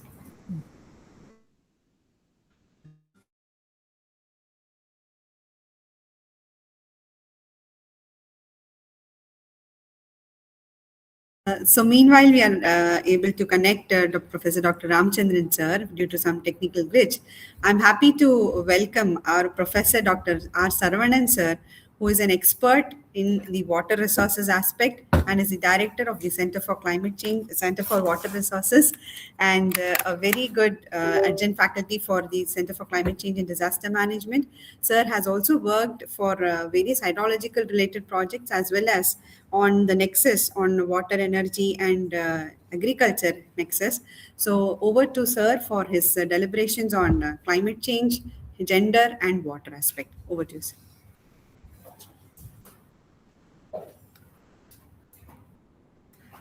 Thank you, Divya.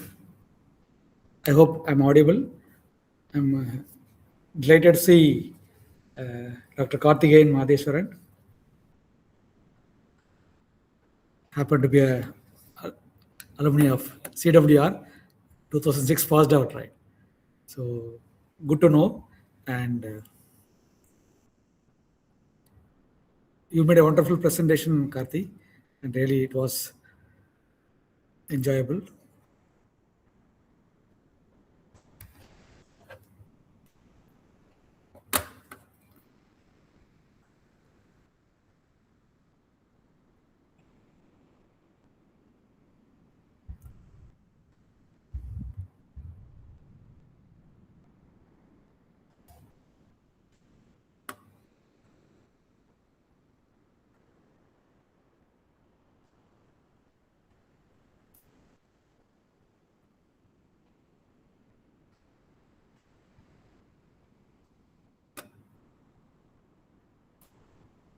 Yeah, I hope so.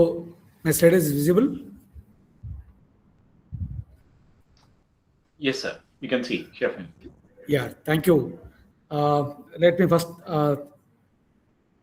thank the Triple CDM Director in Charge, Professor Kanmani Madam, and Ramachandran Sir, Founder Director of Center for Climate Change and Disaster Management, and for inviting me to be a part of this webinar to commemorate the World Water Day for the year 2026 actually. So in fact happened to be the theme of this 2026 World Water Day is water and gender. That is the theme. Each year normally they will frame a theme under the Water Day. So this year happened to be a water and gender theme. So I have selected.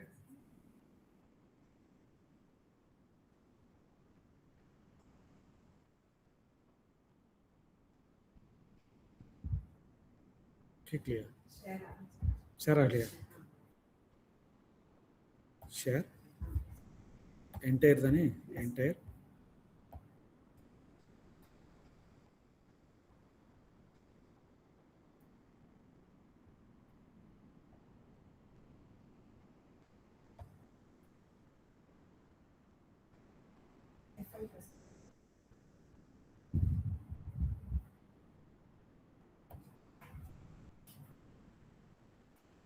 On the way.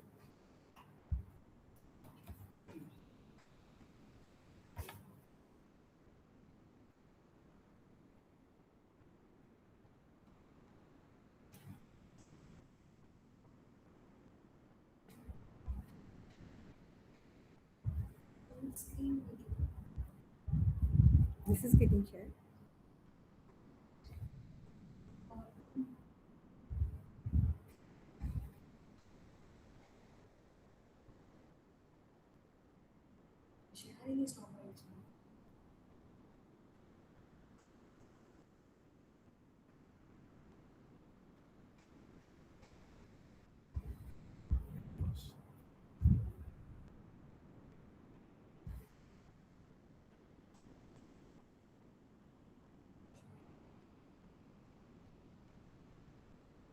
No?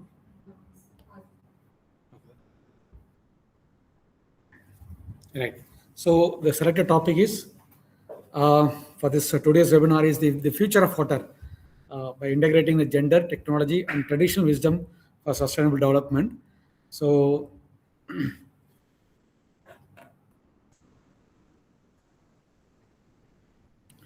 let me take one slide to brief about my center.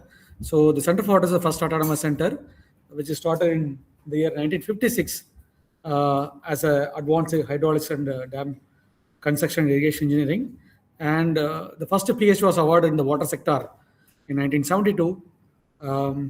Then first program on ME hydraulics, that is initially offered as advanced hydraulics, has been renamed as hydraulics and water engineering. And 1979, we have established an autonomous center which is financially independent to handle the research and consultancy project along with the teaching activities. So this is the first autonomous center in the history of Anna University. Then we have renamed the course from MTech ME Hydraulics to Hydrology and Water Engineering. In the same year, we also introduced a course called IMI. From after that, totally, I think Dr. Satyavadi, he was left from the institute and headed the IMI in Sri Lanka. He was the founder director of Center for Water Resource. And in 1983, we also offered a PhD diploma in UNESCO for UNESCO students, the name of Hydrology, Water Resource Engineering, and B Agriculture and Irrigation Engineering. And we also offered the course called B Water Agriculture and Irrigation Engineering in the year 2006. And the same year also we have got a funding from Netherlands to start a new PG program called Integrated Water Resource Management, funded by Wageningen University through Sakhi Waters. And there are 5 partner institutes from Sri Lanka PGI and Nepal, Bangladesh, and IRMA, and Center for Water Resource partner. But basically, this program is to empower the women in the water sector. That means we have been already doing the gender equality right from the beginning itself, actually, right? So nearly 200 to 300 students we are empowered in the water sector, and with the fellowship, and with umpteen number of female students are obtained the doctoral degree in the water sector actually. And we have a 13 faculty with a multidisciplinary team, which comprises of sociologist, economist, agronomist, and agriculture specialist, hydrologist, and hydraulics, and climate change. What are the field you talk about in the water sector we have actually. And you can see the male and female ratio of our students, those who are graduated, it is more than 50. That means we are ensuring that the gender equality is maintained in the water sector. And most of our students are now in the stage of taking decision making in the water sector in the form of as a modeler or maybe as form of the designer actually. So far we have completed so many projects and more than 500 research and consulting projects right from inception. And recently the government was funded to create a new surface reservoir for Chennai, for which the CWR is the technical partner institute, and we are with the state government of Tamil Nadu. Now, my presentation goes like this. First, importance of water and climate change impact, which is accelerating the threat to the water availability, and the gender and water, and case studies, and the key takeaways actually, right? So these are the points that I would like to talk about. And in fact, the main agenda is the topic is based on the World Water Day. So I would like to highlight a few points about the World Water Day and how it's originated, and those things I would like to talk actually. So probably this figure reminds, maybe those who are coming from village background, reminds the brothers, sisters or mothers, those who are fetching water from long way distance for day-to-day activities for the domestic needs. And this is a real picture which talks about how the gender is getting affected by the water sector. And once you carry your own water, you will learn the value of drop of water. So because this figure will talks about the theme of the World Water Day, the water and gender. So around 63 million Indian lakhs with the safe drinking water. So that means we keep on wasting, even though the water is potable, without consuming fully, we dispose the partially after drinking. So this leads to a lot of non-availability of fresh water availability for the lack of million people who are not able to access the fresh safe water actually. So these are some of the pictures which depicts how we are wasting the fresh water, which is supposed to be available for the marginal community actually. So please don't waste water. And probably you can see the other side, the people are starving for even getting one drop of water. So it is not fair that wasting the fresh water by the human. Then the Asia has 60% of the world population, 36% of the world water resource. But it is opposite. When you talk about the developed nation, the population is very less, but the resources are the more actually.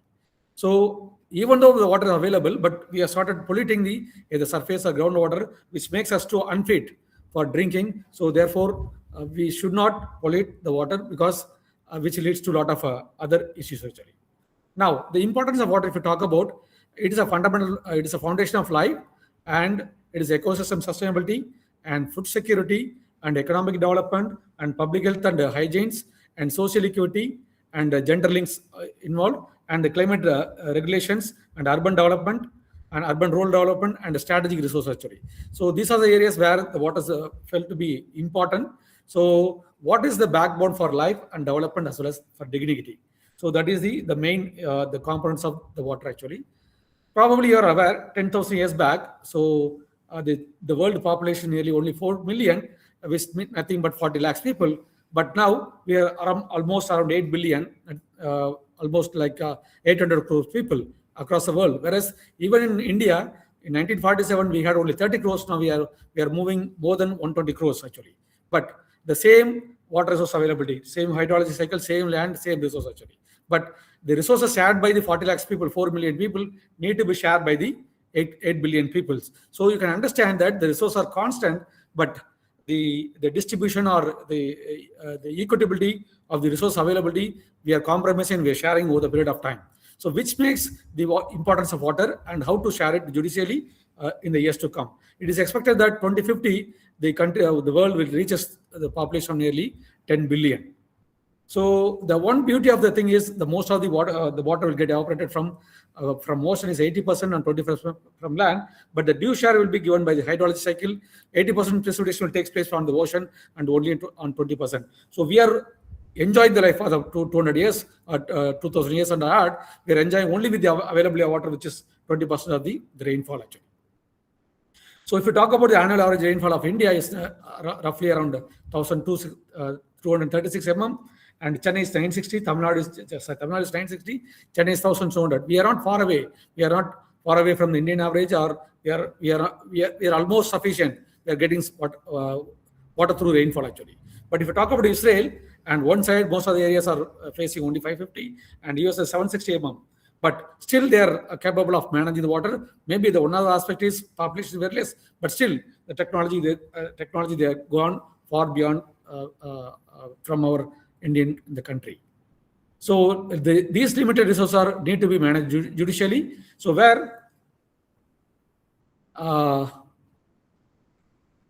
you have to understand the importance of water, but the importance of water, if you talk about the water neither be created nor be destroyed. If you talk about the diameter of the earth, which is roughly 12,756 kilometers, but the total freshwater available is only 10% of the global diameter actually, which includes ocean, groundwater, ice, and polar and river lakes. But only the freshwater available in the form of subsurface or in the lakes and rivers as a surface water, only 2% of the global the volume.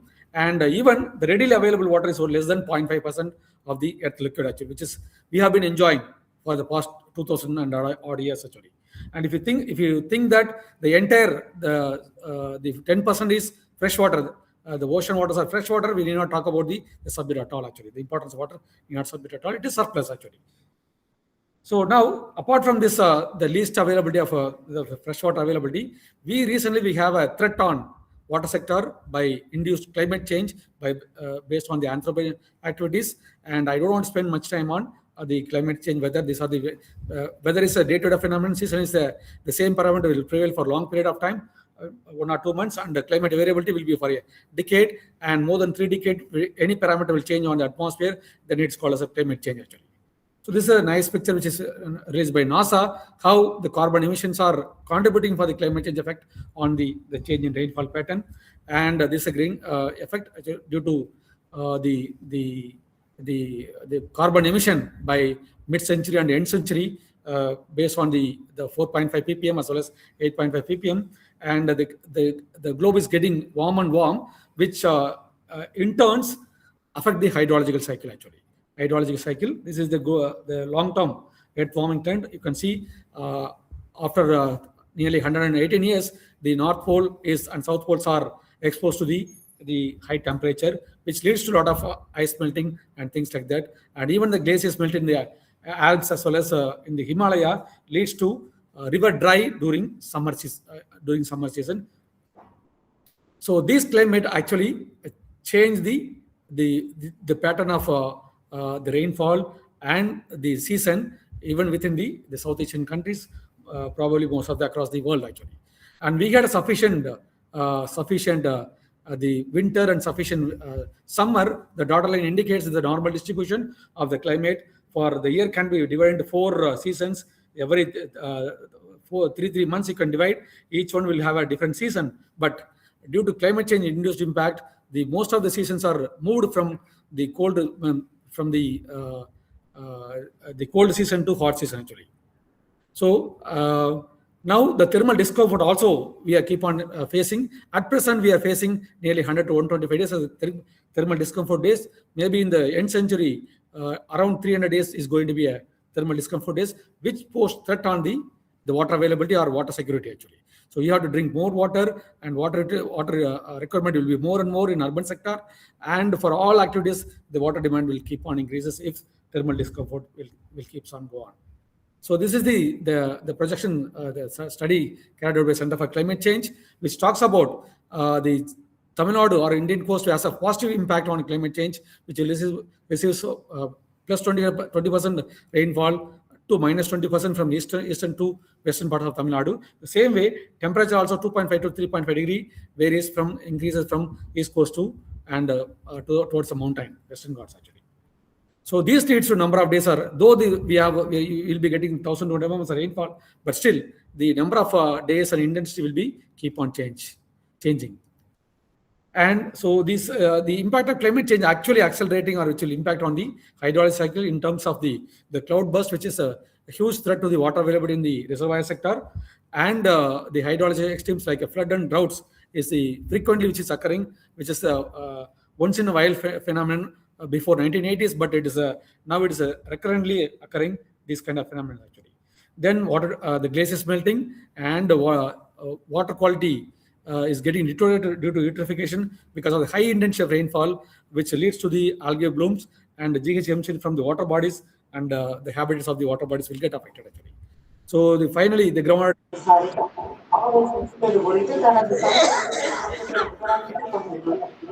is the next one.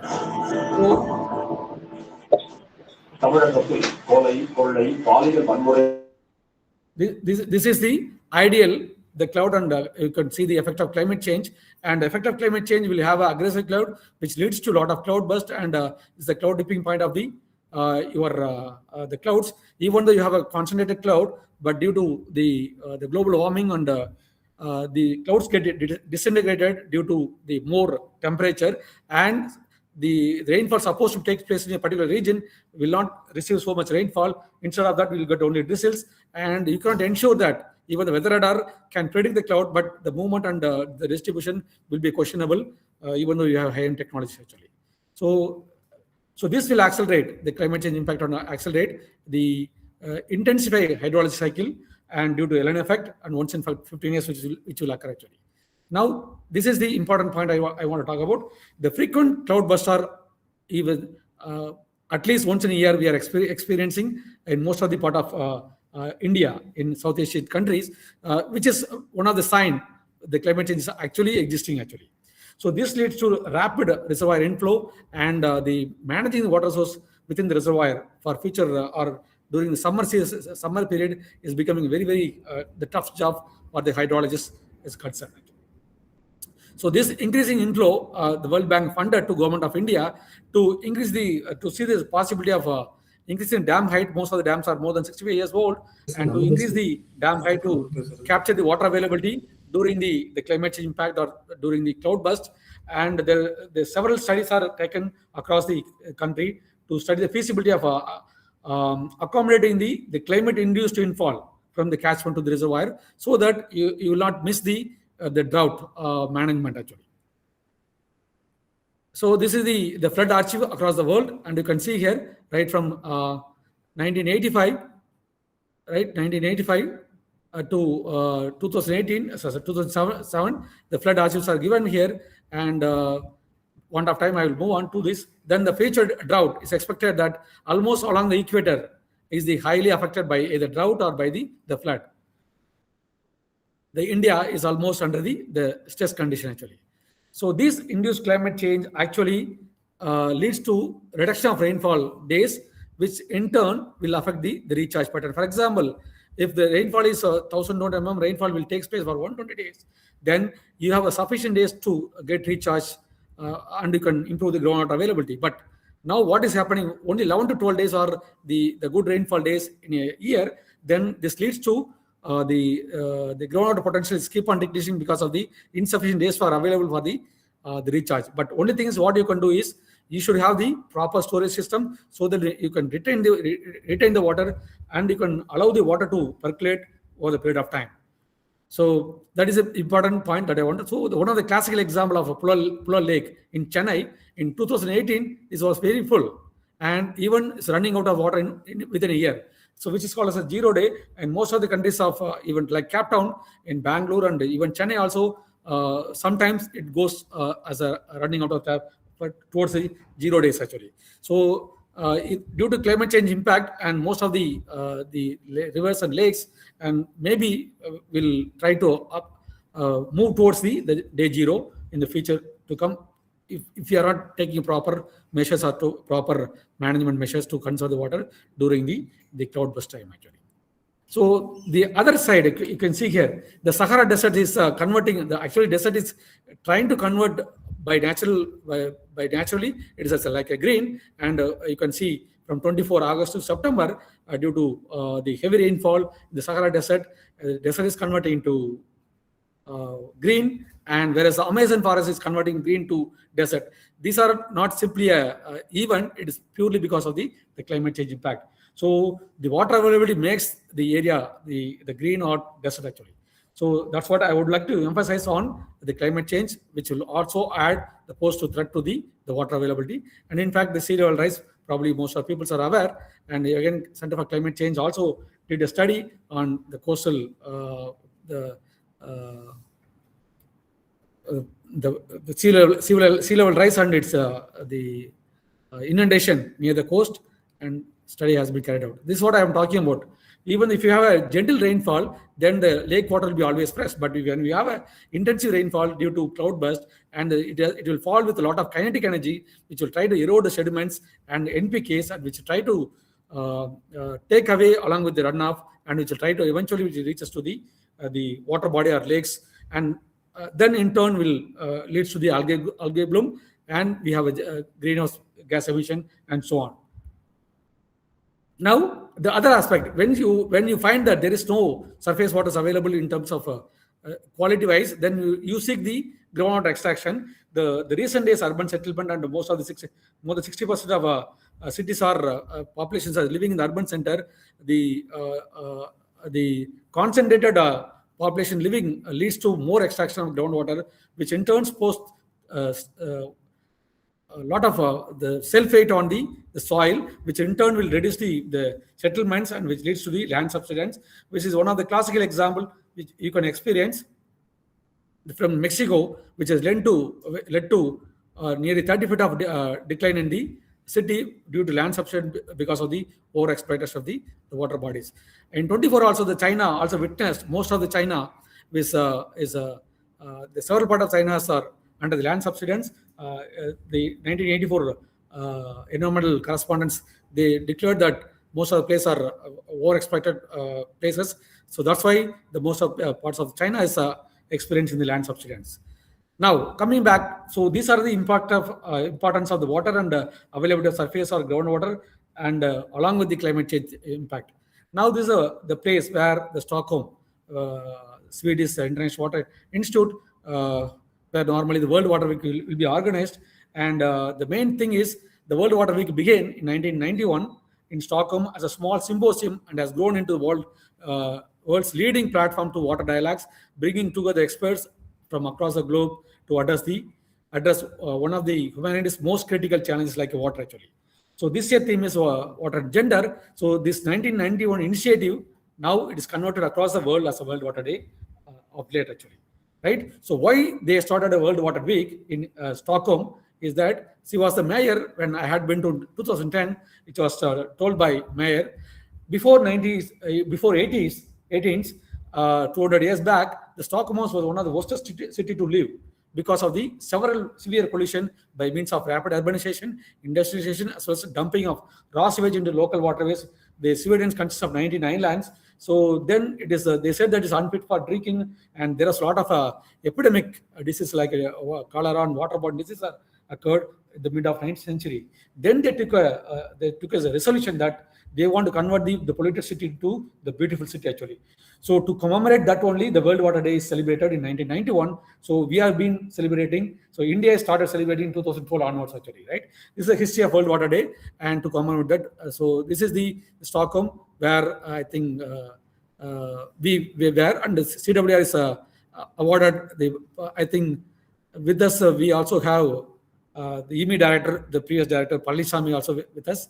And this is a hall where normally Stockholm, the water prize will be awarded, and city center, and Chennai students got the World Water Week competition award in 2013-11 for the best technology-based solution for the water solution actually. Now, why gender? I think to go along with the Dr. Karthikeyan also mentioned about the gender, and I would like to slightly insist in the gender perspective. The gender is not merely as male and female. Gender is related to socially constructed behaviors, responsibilities, and expectation assigned to individuals based on whether they are identified as a man or woman. So basically, it is a socially constructed roles and behaviors responsibilities actually. Based on that only, it is assigned as a man and woman together as a gender identity actually. But of course, we have gender can be further classified as boys and girls, children, boy children, girl children, and because each level of growth will have a different behaviors actually. So that means once the behaviors keep on changing, the gender can be also classified actually, right? Classified. So it is not, it is different from the biological sex. That's what I mean to explain. It varies across the culture, society, and time, right? Society, time. So gender defines who does what, who has access, and who makes decision. This is the all about gender. So now, if you see the comparison of gender-based water use, and the woman basically takes of a domestic, whereas the men will see in terms of productivity or economic as a good actually. And frequency will be highly handled by the woman, and whereas moderately handled by the men, right? The low moderate volume per usage, though the women are using daily very less in terms of domestic sector, but the males are they use more water in the production as well as in the agriculture activities, and decision making are limited. Though the water is good to manage the limited resources, but the high control with only the man, so-called man, and the burden is basically physical burden. Time burdens are actually goes along with the woman gender or woman side, whereas the resource management is only goes with the men. So the linkage because of the gender roles difference, the men and women interacts with the with water differently. So why gender matters actually? The water is not just a natural resource; it is the foundation for health, food security, climate resilience, and economic growth. Yet water is not experienced equally by everyone. As I said, so when I went to Margaret, actually, she's a well-known gendered water specialist in Netherlands. When I was with the training, and she said that even if you have a child in your house, if a child, you have 100 liters of water in your house, the child wants to play with a tub of water, it is the child child gender rights to ask the water, and you're supposed to provide. So that means no one can deny the resources of water for any class, any point of time of the society. So these are the importance of gender, and she said actually, and which says that, right? So 2.2 billions of the peoples are with a lack of safe water across the world, and 3.5 billions no proper sanitation, which means that there is no water actually, right? No proper sanitation means there is no water actually, right? Insufficient water actually. Then 4 billion people across the world will severely affected by the water scarcity at least once in a month, wherever you live. But once in a month, nearly 4 billion people are at least once in a year, 1 month of water scarcity they will experience actually, right? So now, when you talk about the gender and link with water, actually, nearly 80% of the water collections are done by the woman, which is already said by UNESCO and WHO data sets. It says actually. Then they spend up to 200 million hours daily across the globe. That means you convert into working or economic time, then they lose education, they lose economic productivity, so many things, right? So 200 million hours are daily spent by women for collecting water. Forget about the urban centers. Talk about the suburbs and villages. Really, it is so. In rural India, normally on an average 2.2 to 5 kilometer women's daily they walk to get the fresh water actually, to fetch the fresh water.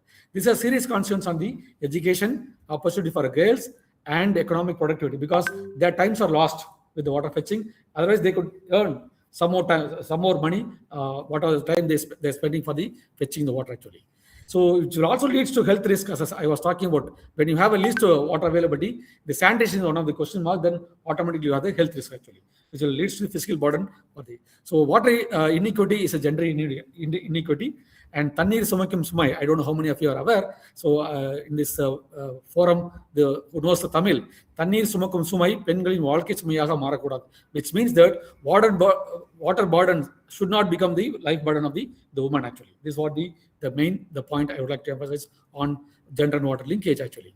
So one case I would like to example as a give, Noyal case study, we did it as part of the integrated IWRM coast kind of development. There, nearly the village called Vartapalayam village, the women are normally, they travel for nearly 1 kilometer for fetching the water. through either cycle or tractor or lorries. They supply, but the Panchayat board, even though the Panchayat board is providing drinking water supply, but it is not adequate with the quantity and quality. But most of the girls in the village are less than, or the education stopped up to 12th standard. But as noted by Kandasamy, Rangasamy is a one man, I think you can see right side, and he mentioned that the water scarcity in certain villages like Varthapalam village is so severe that is even affect the marriage, the male marriage, because the parents are not ready to send the women to that village, because if she goes there, she has to spend more time on the water fetching and she lose all. So that means there is a dignity associated with the water availability. So the majority of men are getting married in those villages is again social issue, right? Social issue. Then water and sanitation. Lack of water also means lack of sanitation. As I already said, that women without safe sanitation facilities faces a safety risk in the night, as well as lot of they lost their dignity actually. Then the menstrual hygienic becomes difficult without adequate water supply. Even though we talk about the male and female, but the per day water requirement for the female is more than the male because of the health and sanitation actually. You can also read most of the newspaper actually, the articles and the news actually. The schools dropouts are because of the government schools, are in some of the schools are due to lack of water. The girls students are not attending the class regularly, right? So the school without the water leads to high dropout range among the adults and the girls actually. So water is therefore not just a technical issue; it is a social justice issue actually. தண்ணீர் என்பது வாழ்வின் அடிப்படை மட்டுமல்ல, it is மரியாதையின் அடையாளம். What is not just basic, it is a dignity actually, right? So a tap in a home is not just a facility, it is a freedom to the woman actually, right? It is a freedom to the woman, and she can do whatever she want to do actually. So woman as a water leader, of course we also did several studies. Interestingly, women are not just a victim, they are powerful agent of the change that they can make in the water sector, and women play a key role in household water management. Even though she has a one pot of water, she knows how to manage cooking and bathing, vessels cleaning, so she knows better than, but they are not involved in the decision making. That is one of the linkage between missing between water and gender actually. So studies show that the women involved, the water initiatives are 6 to 7 times are more sustainable or more successful. And one example we did from Center for Water Resource, Tamil Nadu Irrigated Agriculture Modernization Project funded by World Bank. The woman-led WEA, Water Users Association, in the tank system, they're performing better, sustainable than the male-led. So these are some of the practical examples which demonstrate the women are more capable of managing water, and the only thing is we are missing them from the decision making. So the women-led water community have improved water conservation, rainwater harvesting. See, I knew in my hometown, when the rain falls, my mother will take all the vessels and they'll keep it outside. They'll store it and they'll cook it. Even the cooking will be very fast actually. The foods will get boiled very easily because you have least turbidity and it gets easily boiled by the heat, by the heat what you apply actually. So women-led water system perform better than the. So if you want to have a sustainable water system, put a woman in the center of the water sector actually. Again, as I said, the climate change, how it will impact on the water stress on the gender impact. If you see here, with the climate change, even the drought, again, the women are getting affected to fetch the water from, instead of going for 1 kilometer, she has to move for 4 to 5 kilometers. Even if it is flat, the water may not be used for the drinking and it will be contaminated. Again, you have to go for the seeking the good quality of water. So whatever may be the case, then women are disproportionately affected because of the extreme climate changes actually, right? Either flood or drought actually. So they depend. So thus the climate resilient must be gender inclusion, right? So when you talk about any climate resilient project that you want to include, bring in the mind of women as a centric and for all your development actually.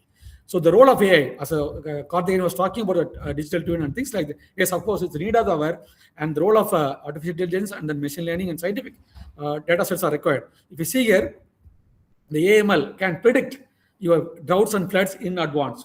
So you can inform the you can inform the farmers or any decision makers in advance. Next 3 months you are going to have a huge drought or flood. Then you can have the precaution measures. You can store. You can convert your all kind of the utility of water in a different way actually, right?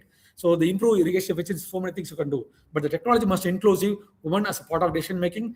Training and awareness must reach them so that they can be part of. So as of now we are talking, but they are not brought into the sector for decision making actually. So the technology without inclusion will not solve the water problem in the future actually. So in the Indian context and the policy's perspective, and India has taken several steps to mitigate some of the things. Jal Shakti mission is ensuring the tapped water supply, and not it is covered almost most of the part of the India, but still we also have launched a mission called Swachh Bharat Mission, improving sanitation. Though it is there, but it's not fully realized at the grassroots level actually. Right. So, but the success of this program depends on active participation of the women at all level. At all level, that's where the gender water nexus is existing. Empowering women for a better future is the need of the hour actually. Right. So, coming back to here, the surface water availability are the scenario of Tamil Nadu, and as of now we have 300 TMC of the scarcity with respect to the availability of demand. By climate change, by 2050, it is expected that 480 TMCs are going to be. So that means the water pressure is more and more, and which in turn will affect the burden will go to the women sector actually. Leads to the women sector. So again, if you come to the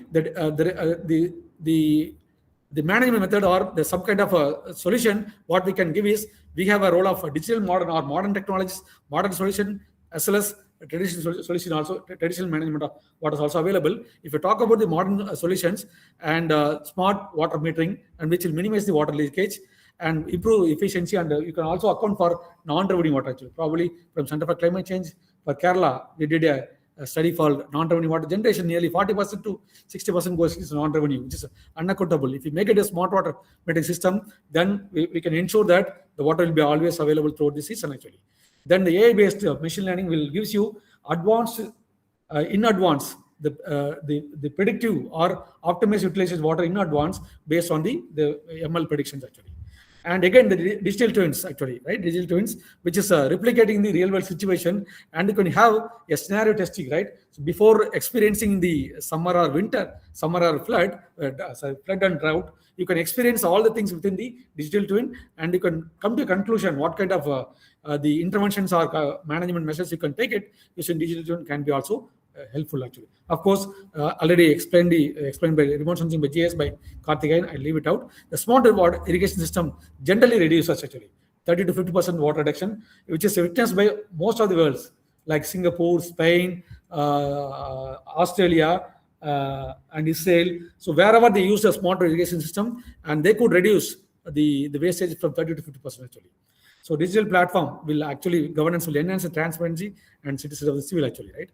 So then when you come to the traditional method, the rainwater harvesting at household level and community level will improve the security of the water. And tank and lake system in South India is one of the indigenous strength of the South India, where you have more than 40,000 tanks. Once you are properly maintained and manage it, then the water stress on the woman will come down actually. And watershed community-based management and indigenous knowledge system like a climate, soil, culture, like a step well. Like if you talk about the traditional water harvest system, the wells will be in the temples will be step well, so which talks about how to minimize evaporation as deeper goes actually, right? So when you store more depth and the evaporation will be very less, you can see bamboo dripping irrigation in especially in Northeast India. These are some of the water harvesting methods traditionally by women actually. The role of women in traditional system: women historically manage household water supply very efficiently, maintain the resource actually. The strong linkage to gender and inclusive water governance is required.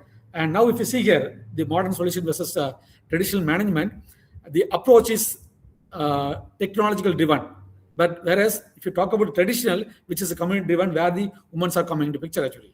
When you talk about the data set, you need a real-time data set which will use for prediction. Whereas in case of traditional system, based on the experience, the people will know, women will know how much, when to, and where to.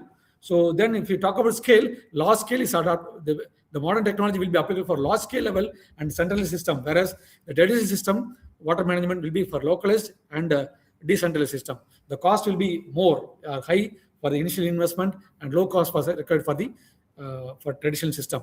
But resilience will be technologically robust, whereas it is socially resilient. So when you talk about the woman or gender involvement in the water sector, of course, which will go along with the traditional system, and even with the modern technology can be linked with the traditional system to make sure the more sustainable thing actually. These some of the pictures I would like to emphasize how your AML will predict the flood and drought in advance so that the gender can. So this other the technology, how you can minimize the water usage instead of wasting for 1 liter of hand washing, even 100 ml you can waste it by splitting the droplet into number of pieces actually. Then again, the desalination is not the need of the hour where you have more rainfall period. Of course, Chennai is now we have nearly 500 ml of desalination plant, which takes one of the classical example of how the how the gender and technology are included in the public water sector is the Public Utility Board by Singapore, which uses smart water system by technology and social women and the genders are included in the decision making, and they brought a waterfall system for Public Utility Board for Singapore. Nearly 80% of fresh water, 20% of treated wastewater, they're bringing it and blending, and they're supplying to the household level. Wherever you go across Singapore, and you will be using, or you will be drinking, or you will be using the mixed water, blended water supply, 80% from the fresh reservoir and 20% from the treated and ultra treated. The water is blended and it is being used actually. And again, Israel is a pioneer in probably for the technology. Though they have a less rainfall, with the modern technology, they can manage it. That's what I said. The water, even though the water is very less, but it can be managed efficiently with the modern technology actually. So if you want to go with the traditional method, then these are some of the issues actually. You have to involve lot of humans and for restoration, and you have to ensure that you have to go with a lot of infrastructure development in terms of funding. It leads to a lot of huge funding, but once you store this water, and this can be used for, it will act as a flood retardation resource as well as for water supply reservoir actually. Then the huge infrastructures are required, or investment required, to take the water from the surface zone to deficit zone through piped water supply. Again, investments are means more and more required actually. Then the environmental flow, I think. So if you see the global snapshot, this talks about the water scarcity across the globe. You can see the USA and Europe and in India also, they are facing more water scarcity, but due to the managed water threat, the developed nations are by means of building and dams, canals, aqueducts, as well as the pipeline district. By putting proper pipelines, they managed most of the water stresses in the US as well as Europe actually. But still, India is in the same stage zone. So this is the way of thinking on the other side. So rather than looking from the tapping the water from the ground, you look up the water and get the water from the sky and make a minimum treatment and make it as the water harvester. Make it as the potable water in the and bottle it actually, right? So then one study we did it for us with the community participation from Center for Water Source and CES, Center for Environmental Studies, along with the Dawn Foundation, with the German government, GTZ. And there is a Urani called Sultanmed Urani, near Eder Urani, near Kanjapuram district. This is a Urani before renovation. And we did an engineering survey how much water is going to come, and to ensure that the village peoples are self-sufficient with the water supply. Because the women need not to go for 5 to 6 kilometers for fetching water, and which is floated as a pilot study by government of Tamil Nadu. And this the tank, which is the Urani, which is renovated after the project. You can see this is a community well, where the women will come and fetch the water. They will not allowed to enter the well, enter the water body or the Urani, because once they enter, they will pollute the water actually. And this is the filter, hydrogen filter is provided, through which the water will filter and will go to the well, through which from the well the women will get fetch the water and they will take away.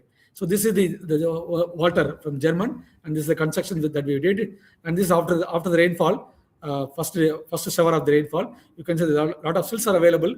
The silts are being removed once in a while before the monsoon.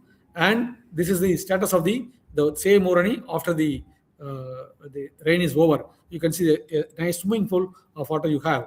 And even the one small Urani can make a sustainable water supply to the community. Then we have nearly 39,000 of Uranis across the state. So really, it is a wonderful gift given by God especially for the Southern Peninsula.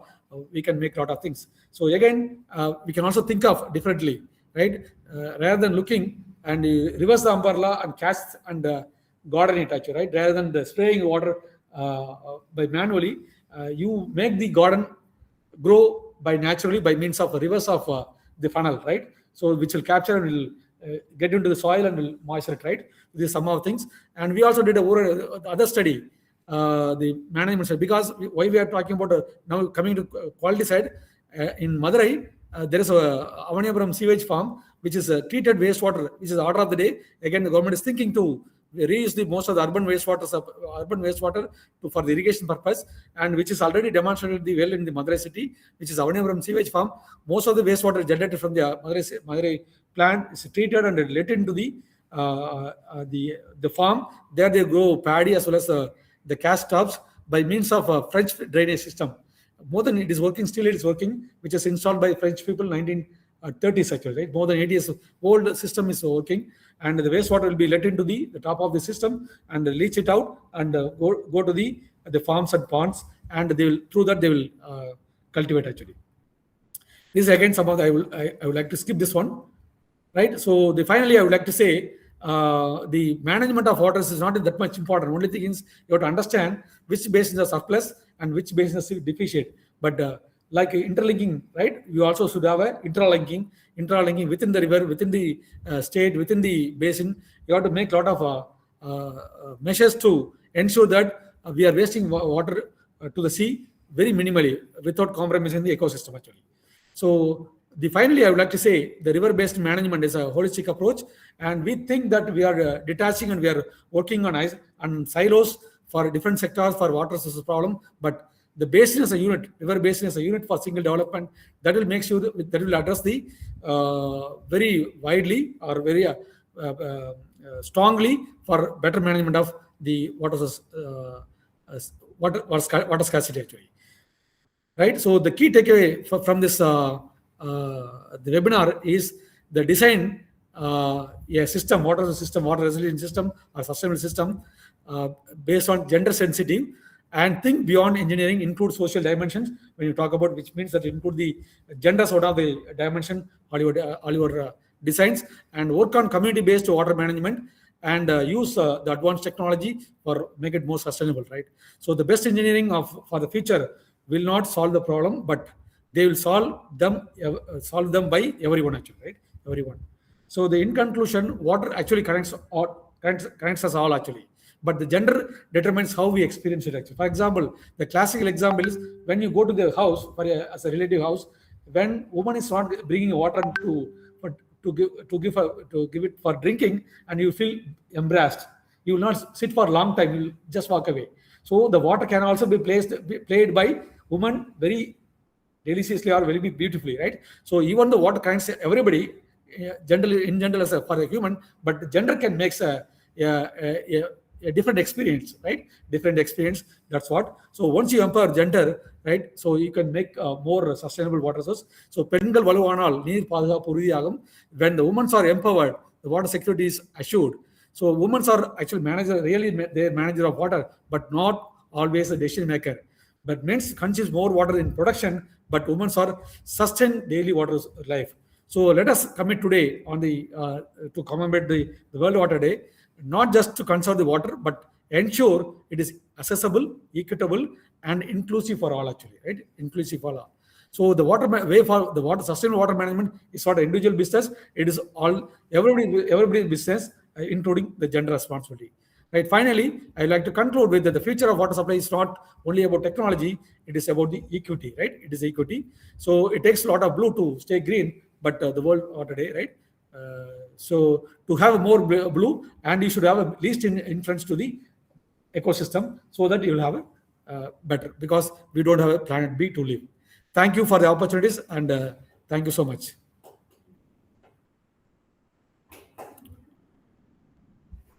I am. Yes.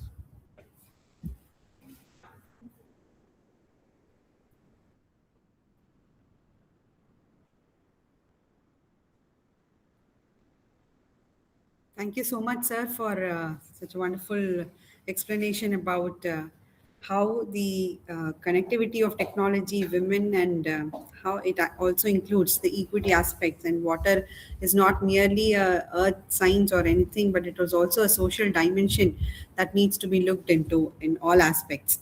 So thank you so much, sir, once again for your thoughtful presentation.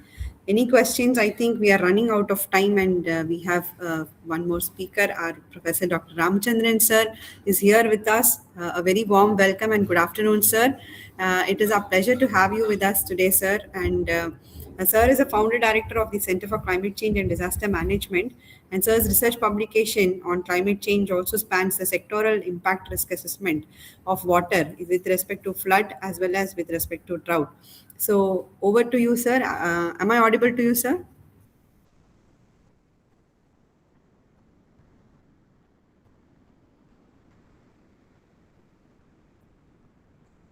Sir, am I audible?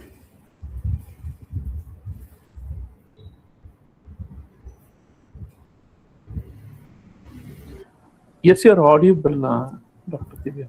I think I'll have to just check up with Ramachandran sir. Any questions? Please feel free to ask within the meantime. Yes.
So welcome, sir. Welcome to the webinar.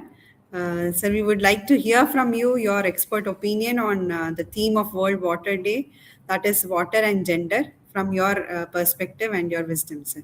Please request to share your. Thank you, Ma. Good afternoon. Good afternoon to everyone. Director, Professor Kanmani, and other dignitaries. Good afternoon to you all. I'm so happy that today you are celebrating the World Water Day. Professor Saravanan explained A to Z of Water Day. So there is absolutely no, we have a good clarity on it. My request on gender management, water stress in the tropical countries will be more. That's a very, uh, very, very dangerous area. In fact, actually, people are not realizing it. When people told in 1970 that you are going to have water in bottle to drink, at the time people laughed at it very ordinarily. Now today, we are carrying everybody water bottle to drink. So what happened over the period of 50 years? We have been switched over to the very bad area in water resources.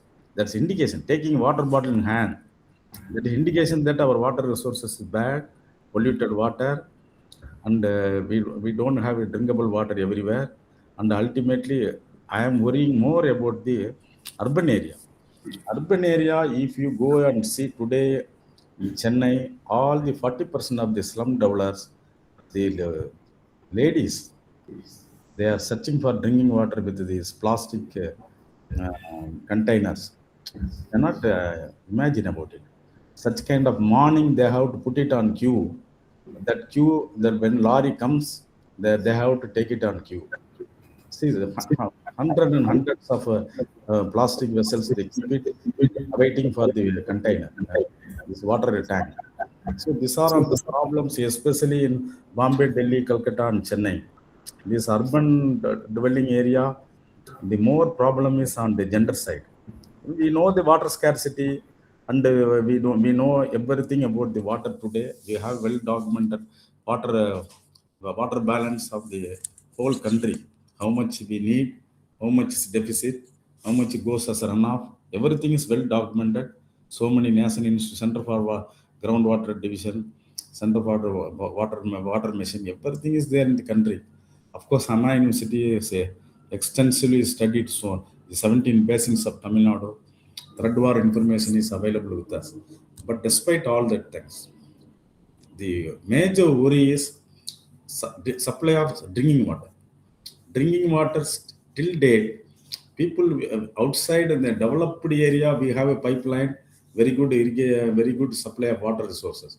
Whereas in the developing area, if you go to the OMR, and if you go to the beyond the Tambaram and all that, getting water resources, managing the household problem is a big problem in this country.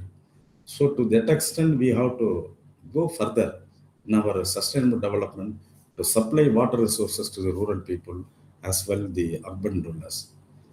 In the case of though we call it gender problem and other things, this scale is a smaller scale. But the gender problem altogether put it, it is only 10% of the problem in water sources. Remaining water resource, my worry is available water resources at root system. That is a very dangerous one. People yet to come out with that in India. Root system, we need minimum of 40% moisture to have a beautiful photosynthetic activity and production. Without food production, you cannot thrive. So food production based on the soil moisture. If you take today, drastically 20% of the moisture drained within this week. Now 29 degree today. Forecast is within these extremities, another 5 days 33 degree. So what happened? This 5 degree increase within a week. This itself indicates that we are going to face a very big problem in water resources. Next month 44 degree. Forecast as per the international forecast, Chennai will face about 44 degree. That is an extreme heat even. At the time, the soil moisture will be very down, less than 20% in the root system. So we cannot get any production from the agriculture sector. Likewise, other animals, we need to think about beyond the problem of human beings regarding to the wild animals and other area. See, everybody needs water. So what happened? If you provide that beautiful water system and the groundwater storage, things will be all right. But the groundwater storage, we have to take a long-term measure. It is not a 5 years. A political system will work out for the 5 years. It should not be there. It should be water resources is concerned, or agriculture resources concerned, or natural resources is concerned. We have to take it 50 years sustainable program. Then only now 2025, 2075, we up to 2075, unless you create a sustainable development management on water resources and other natural resources, it's very difficult to give it to the younger generation. See, a younger generation, after all, then the next generation must be happy with our contribution. Our contribution is bad, next generation will curse. That is the problem today. Definitely, we should not be a room for the younger generation cursing. So to avoid all these things, we need to have a very good water resources. An integrated approach is needed. Different departments, especially in India, different departments are working on different scale. Now we have to synchronize everything, integrate everything, And we must see that there is a seamless work on water resources. A particular catchment, take the catchment, that particular catchment, all the departments, they must work together and see that the water augmentation work is properly implemented, and that will lead to a fine sustainability in future. So this kind of approach is needed for the Indian scenario. Urban scenario, gender, we must say that the women sector in the in this urban area, they are suffering more. Only because of that, even socially, a lot of impacts are there because of the getting water for the daily day-to-day availability. So with all these things, we'll see that we need a best augmentation system in the future, that a seamless effort is required. These seamless efforts alone will bring a beautiful sustainability on water resources that will help future to conserve the biodiversity, conserve the coastal area, conserve the ecosystem as a whole. So with these few words, I thank every one of you for having given me a chance to address on this day. Thank you. All the best.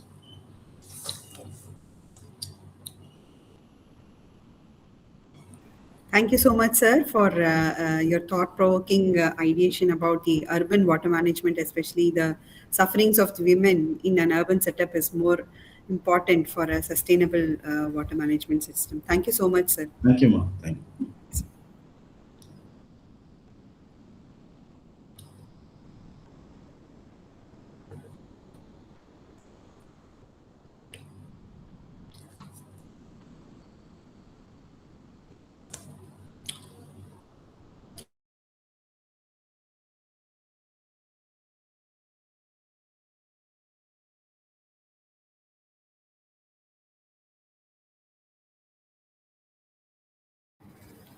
So with this, we come to the end of the webinar on World Water Day on the theme of water and gender. After hearing from the digital aspects of Karthikeyan sir's talk from the IWMI, thank you so much, sir, for joining us from Sri Lanka. And also we look forward towards a great collaboration where we can actually think of how two countries are emerging, with even within the Asian context, how two countries, the southern aspect, part of the country is emerging towards gender inclusive water management systems are being developed. So we look forward towards a very engaging, technology oriented as well as social inclusive projects in future also, sir. Thank you so much for coming and taking your time to enrich us with the knowledge that you have shared with us. Thanks a lot. Thank you to Alagappan sir from the UNDP for sharing his perspective and also being a great pillar of support for organizing this program. Thank you to Professor Dr. A. Ramachandran sir for sharing his wisdom on the key issues that Tamil Nadu faces with respect to water management. And also thanks a lot to Professor Dr. Saravanan sir, Center for Water Resources Director, for giving a holistic approach, holistic view on gender, climate change, and water. Thank you to Professor Dr. Kanmani Madam for giving this opportunity and for taking this leadership initiative in taking forward. And she, being a woman, always inspires us for taking technology and social inclusive research aspects. Thank you so much, ma'am. Thanks to all the participants and the CCCDM team who have joined us and helped us in organizing this event. Thanks a lot, and wish you all a very great day today. Thanks a lot. Thanks, everyone. Bye.